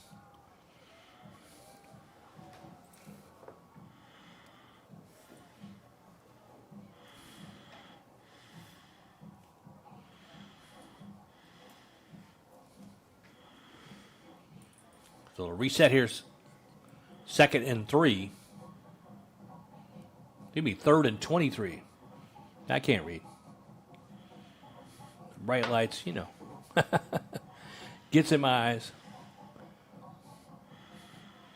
Clear Falls now at halftime over Clear Lake 32-14. In fact, that was just now updated, as I said. It's now 46-21. Clear Falls over Clear Lake. That is a 3rd quarter score. There's a snap. 3rd and forever. Throw it out in the flat. And it goes nowhere. 4th quarter score, Woodlands over Oak Ridge, 28-7. Again, halftime, Crowley over North Crowley, 6-0. That's kind of surprising. North Crowley, tough team out of the Austin area.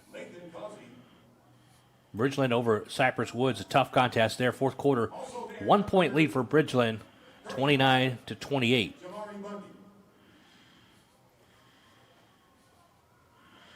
DeSoto still rolling over Lancaster, 43-14, 2nd quarter.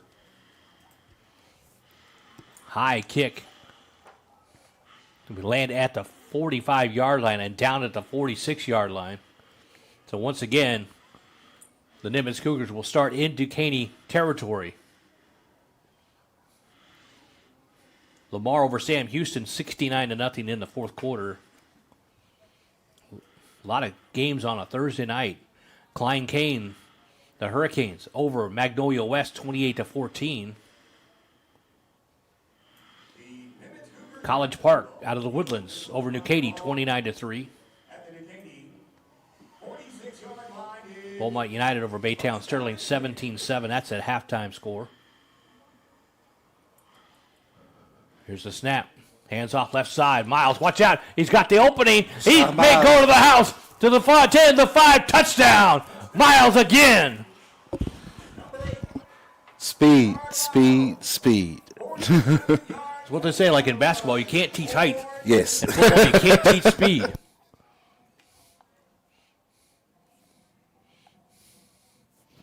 That's why even if you don't know how to play basketball at all or never even seen a basketball, if you're 7'4", you're going to get hired somewhere.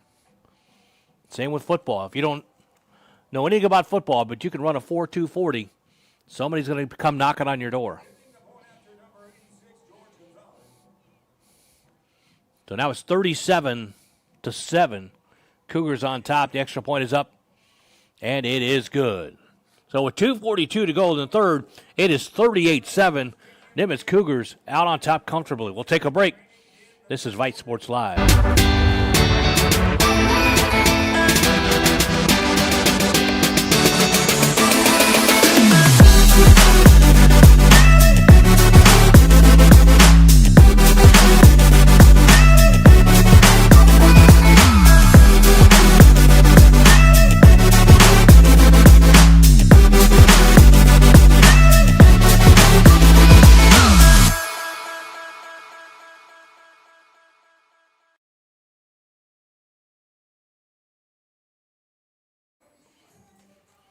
Welcome back, folks. Nimitz trying to put their stamp on District 14, trying to move up and claim that number one spot. They're doing their job tonight at 38-7 lead. Late in the third, 2:42 to go over Dekaney here. Miles with another long run.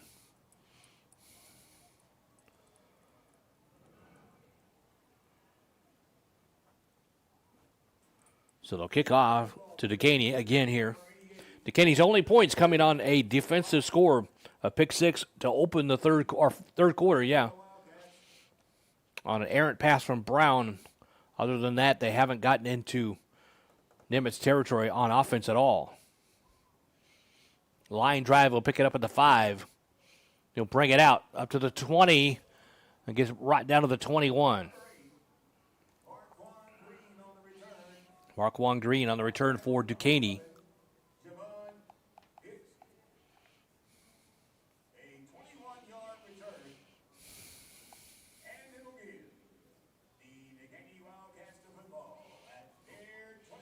So we always look forward to the start of high school football season every year, and just like that, in a snap of a finger, it's over. Last weekend coming up right here in this weekend.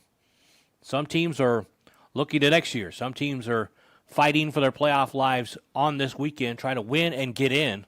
Other teams are just trying to increase their seeding, make their path just a little bit better. Another Houston area score, fourth quarter, Cy-Fair, the Bobcats over Northbrook, 52-0. Cy-Fair always got a good team up in the Cy-Fair district. That's another tough district up there. Lamar over Sam Houston, 69-0.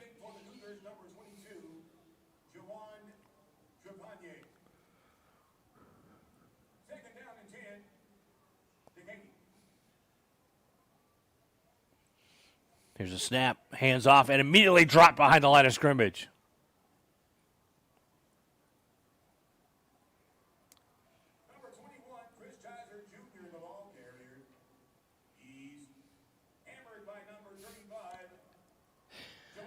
Yeah, the PA announcer had it right. He was hammered for sure behind the line of scrimmage.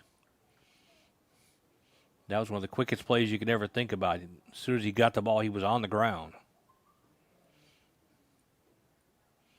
Springwood's over Milby, 27-6 in the fourth quarter in the 5A1 division.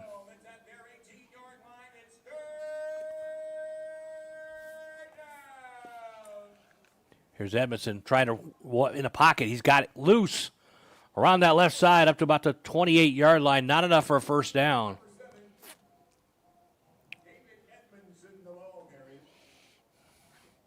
Edmondson's had a tough night. He's been dropped pretty hard a couple of times. But the only bright spot for Dekaney on offense is Chisholm, who's had several pretty good plays tonight on offense. But not enough as Dekaney still trails 38-7. And they'll punt away from their own 15-yard line.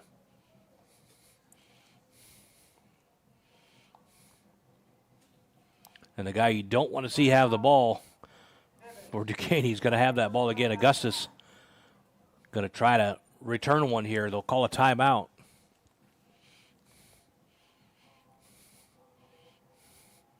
And there's so many districts in Houston area that are just really extremely tough and tight.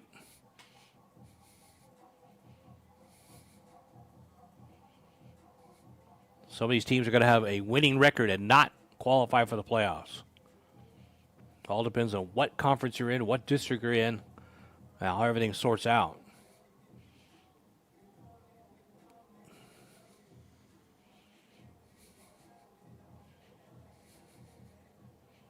Dekaney comes back to the ball here with just under 1 minute to go here in the third.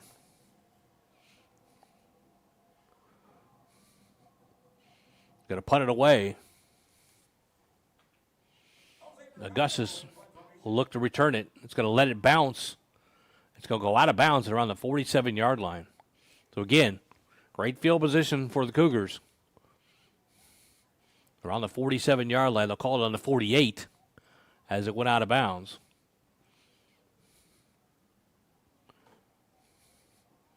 So the Cougars in this position, they just want to get out of here with no injuries.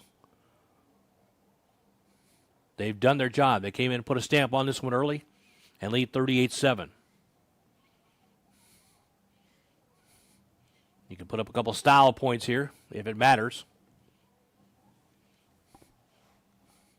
Augustus again one-on-one near side.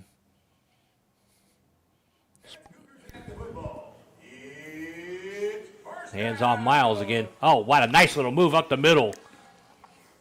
He made a stab to the left and stab to the right, hit the hole. About an 8-yard gain for Miles.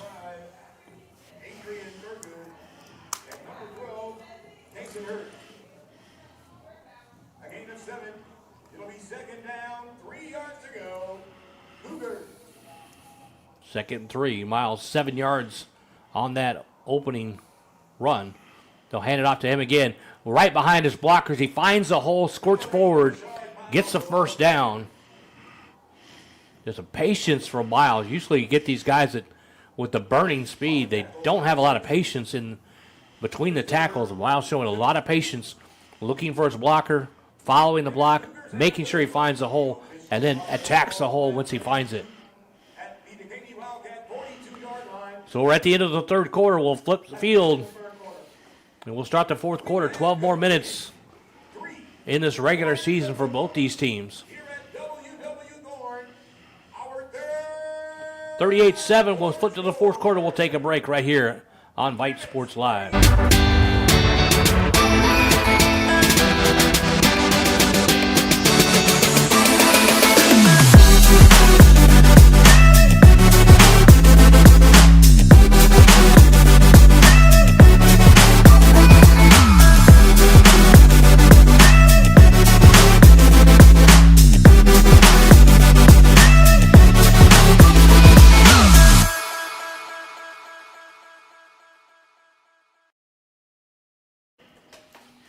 Welcome back, folks. Fourth quarter coming up. David Cannon along with Jarvis Johnson, our producer tonight. Justice Williams. As the Cougars are just 12 minutes away from putting another win in the column and going 6-1 in district, putting the pressure on the other two teams to match that. See who gets that first round or the number one bye, number one seed. On the tackle, number 13, Aziz Mohammed. And number 17, Bobby Stevens.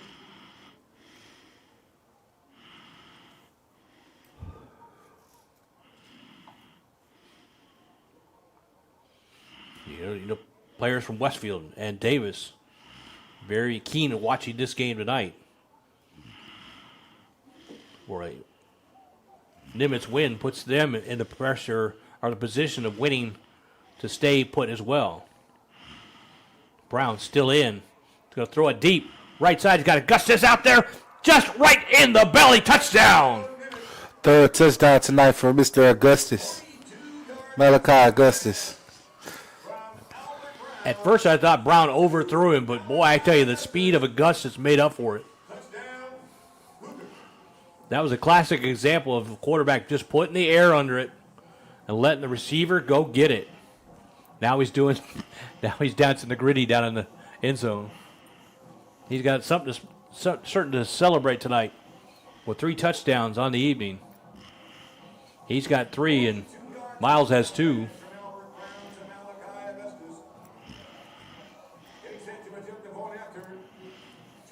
The extra point is up and it is good. So another long touchdown from Augustus, and it's 45-7. We'll take a break with 11 minutes to go in this game. Cougars comfortably out on top. This is Vype Sports Live.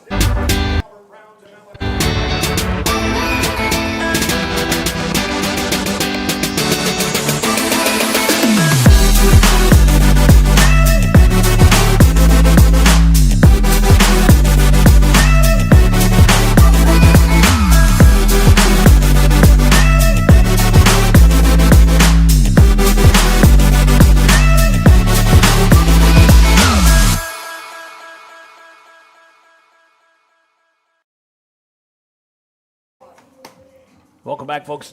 David Kennedy along with Jarvis Johnson right here at W.W. Thorne Stadium, right off the North Belt and Aldine Westfield.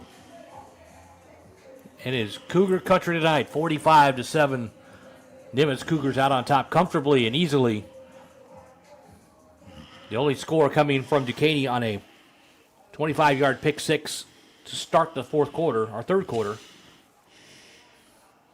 Dekaney's offense has virtually not done anything tonight against this Nimitz defense. For the Cougars is number 88, Christopher Zavala. Deep for the Wildcats, number 8, Marquand Green.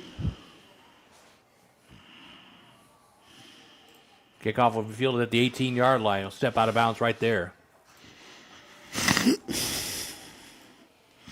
Again, Dekaney just trying to get something going against this Cougar defense. And they've found pretty much nothing all night long.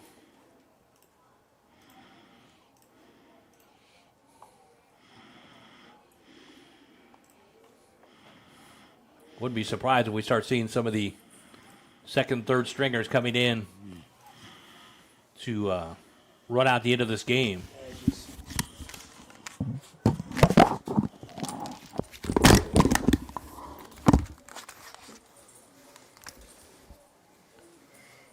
One of these.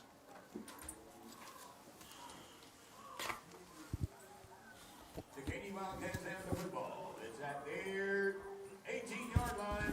First down and 10.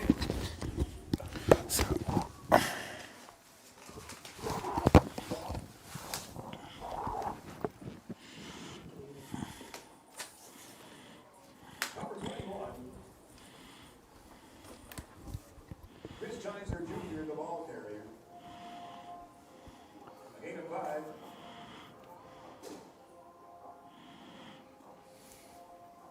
On the tackle, number 45, Laygood Gauzy. And number 35, Jabari Bundy.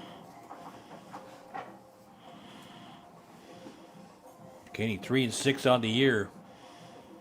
3-3 in district. They did a good job in district play, but having a tough time tonight against Nimitz. Nice little bump and run on the far side. He's got a receiver. Got some room down the right side up to the 40-yard line. Looked like a pick play. David Edmondson is complete to number 10, Keno Hopkins. A 26-yard gain.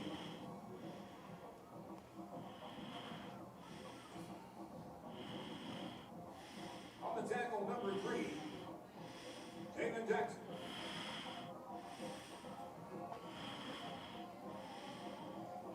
So now fourth quarter score. North Crowley has woke up. They're up 24-6 as that one has been updated. Here's the snap. Edmondson on the run around the left side.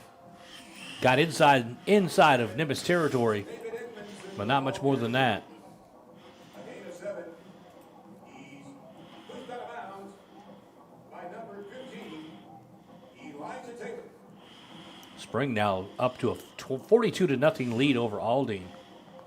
Aldine on tough times have not scored a single point in district play coming into tonight, and they're still not on the board against Spring, down 42-0 in that contest. Clear Falls over Clear Lake, 53-28 now. Bridgeland still 1 point lead over Cy Woods, 35-34. The barn burner there. Edmondson rolling to his right, no place to go. He'll be brought down at the 50-yard line. Number 7, David Edmonds in the ball carrier. Orpin Hightower, 39-7 over Elkins. Number 20, And Katy putting a stamp on Maid Creek, 54-7. The score there, that's in the fourth. Pearland, it's a final over South Houston, 69-0. The Oilers having another great season. High up in the rankings of the Houston area teams. I think Vype Sports ranked them about number 7 and number 8 in the 6A teams in the area. Now they'll take a timeout here. 9 minutes to go here in this contest. It's all done but the crying here. Nimitz is got out early and they kept the lead and kept increasing the lead. It's 45-7 now with just 9 minutes to go.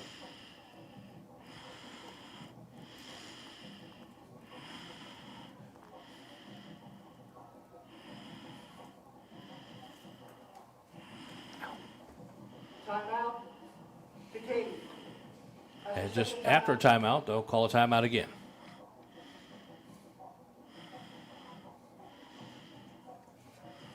So starting next week, we'll have playoff matchups for you as the nitty-gritty gets going here in Texas high school football. It's the largest single elimination tournament of any kind in the world. All these teams coming together. And the final destination for a few select teams will be Arlington, Jerry's World. It's a long, hard track to get there. I had the privilege a few years ago of broadcasting Shadow Creek games back in 2017, 2018 as they went back-to-back to Jerry's World. Lost the very first game in their inaugural varsity season to Highland Park in the final. Gave them all they could handle. Then coming back next year, winning undefeated against North Denton Ryan, winning that final. So it was a pleasure to be able to go to Jerry's World and follow that. That play was a broken play. The flag comes down as there were movement all over the place. I think you're going to get Dekaney on a false start. Ball start. Offense. Number 54. He probably could have named that false start on about 3 different linemen on that left side. They all moved at the same time. But 54 gets tagged with it.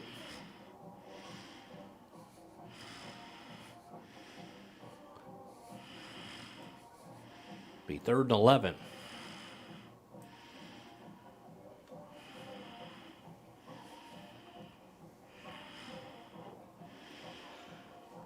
Katy fans that made the trip have not had a whole lot to cheer for tonight. Edmondson rolling to his right. Receiver on the run. First down at about the 42-yard line. Nice run or throw on the run by Edmondson.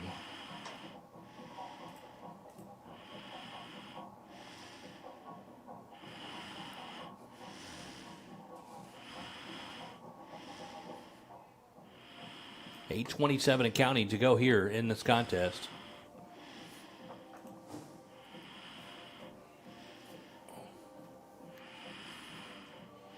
Edmondson in a shotgun. He'll throw it over the middle. Got a receiver at the 40. Looking for more. Goes backwards before he goes forwards. But it is complete.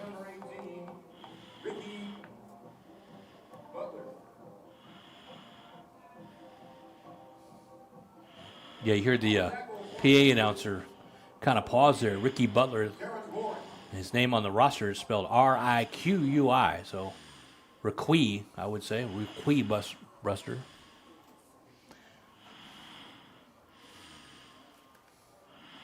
Either it's a typo.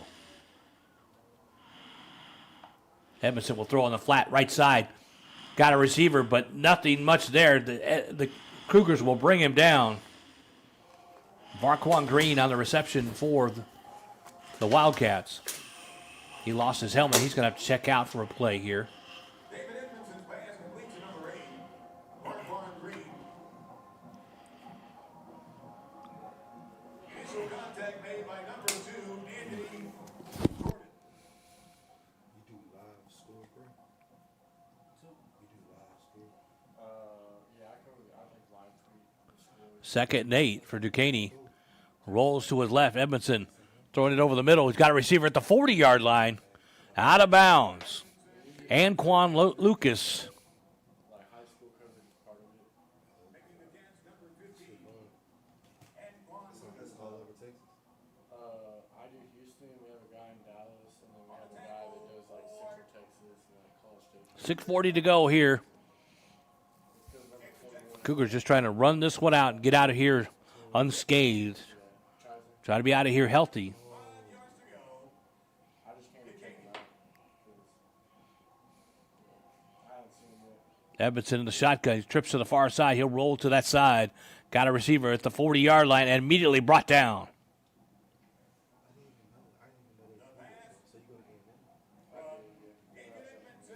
Great job on defense. Anthony Jordan, the defensive back is what I'm trying to say. Brought him down immediately. That'll bring up 4th and 6. Typically, like we'll go and like we'll interview the kids afterwards, and like we're really there for the interviews. But since they're getting beat, like we don't interview them if they're losing, because the coaches usually don't like that. So, and they're usually it's not a good interview. Yeah. Unless they win. Yeah.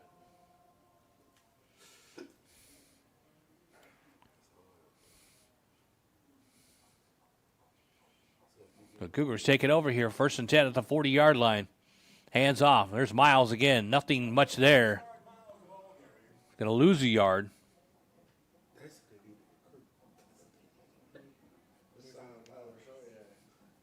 It's been Miles and Augustus show tonight for the Cougars. Miles with 2 runs for a touchdown, and Augustus with 3 through the air.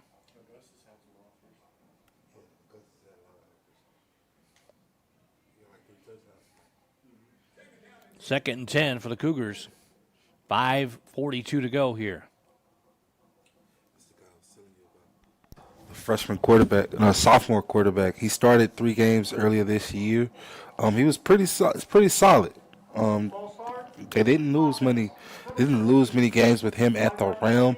I do feel with him at quarterback, they have a more open varieties of what they can do on offense. He's a track guy, so you definitely when you definitely get him with the ball on the outside, you definitely see the speed when he carries the ball. Just like there, right there, there he goes. out. Like I said, right there, and he looks like he's good. Guy's explosive, man. Nimitz football is going to be just fine in the next 2 years. So when it comes to the quarterback position of Nimitz, what can Brown do for you? Yes. Either Albert Brown or Edwin Brown. Edwin Brown is the sophomore. Edwin Brown, just a sophomore. You saw that burst of speed around that left side. It's like he was in 3rd gear, all of a sudden shifted to 5th and 6th, and he was gone. Hands off, right side. Up around the 35-yard line, just inside the 35. Braylon Booth on the run. 4:41 county here. One player that we haven't seen tonight, and he's a pretty staple on their offense besides Brashad Miles, was Dekaney Franklin, sophomore running back. We've yet to see him touch the ball tonight. Maybe he's not playing, but he's definitely the backup to Brashad Miles. He definitely makes a lot of plays. Well, it definitely looks like the night is over for Albert Brown, as Edwin Brown will take his place down the stretch here with 4 minutes to go. Here's the snap. Hands off, left side, nothing much there. Dekaney shut that one down in a hurry. Braylon Booth.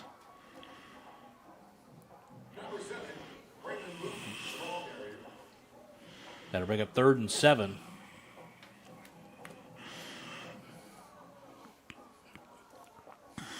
Tackle number 17, Mark Stevens, and number 13, Aziz Mohammed. Nimitz Cougars have the ball. It's 3rd 3:30 to go. down. And the Cougar season is over. Look, Brown check this will throw out. it right side. He's got a Wow. inside the He's- 10-yard line, first and goal. Edwin Brown, Brown. the sophomore, showing off the wheels at one point. Now he's showing off the arm. Michael Henry on the reception, and it's first and goal for the Cougars. 32-yard gain on the play, and the Nimitz Cougars will have the ball at the 5-yard line of Dekaney. It's first down and home to go.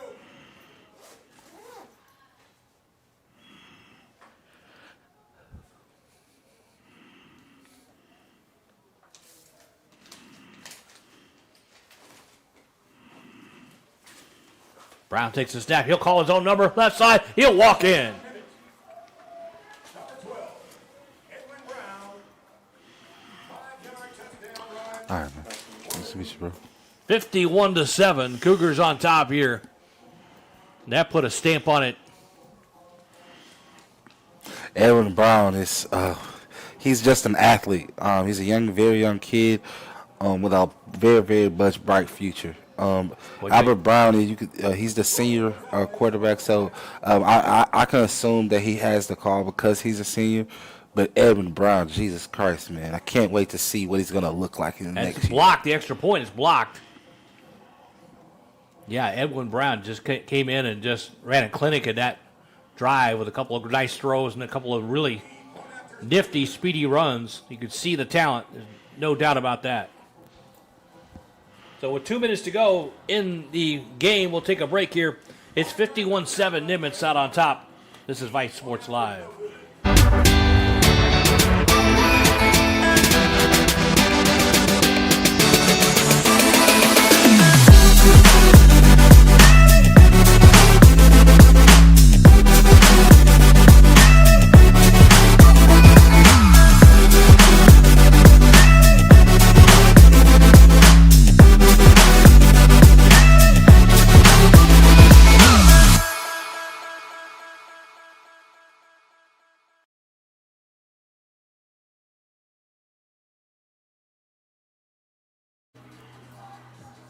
He's a oh my bad. Welcome back. 2 minutes to go in the season for both these teams.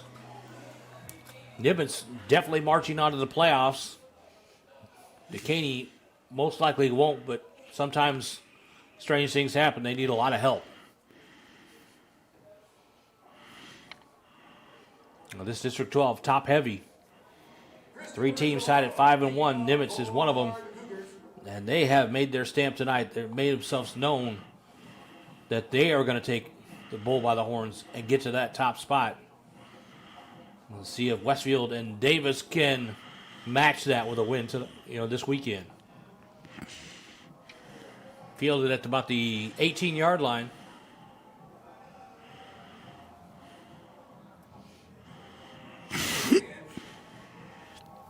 I'll tell you, Edwin Brown, just that one drive, the first time he touched the ball and ran, it's like a sports car shifting to high speed. You can see that speed, you can see that talent, and you're right, Jarvis. That he's definitely in good hands next couple of years at the quarterback spot for Nimitz. Yes. He may set some records the way he looks. Yes.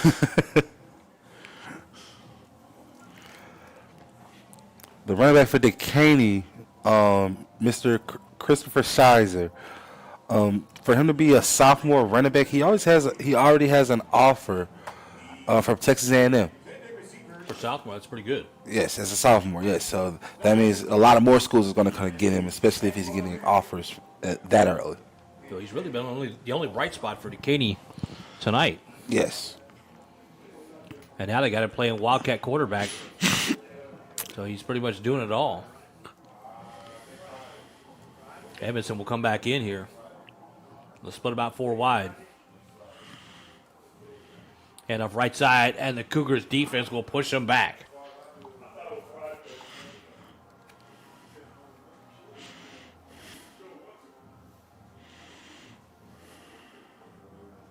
And Lance Nero, number 9, is in for Dekaney at the quarterback spot. At least he was on that play.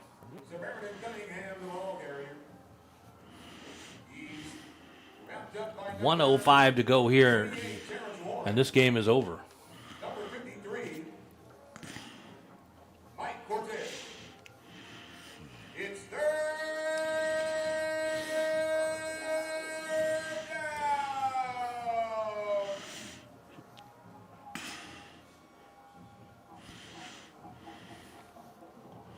Dekaney, even though they're trailing, they're not even worried about snapping this ball. Nero will go back, throw the ball over the middle, and it's incomplete at the 20-yard line, and 32 seconds to go. And they're just running the clock right now. The clock did not stop with that incomplete pass. Down to 25 seconds and counting.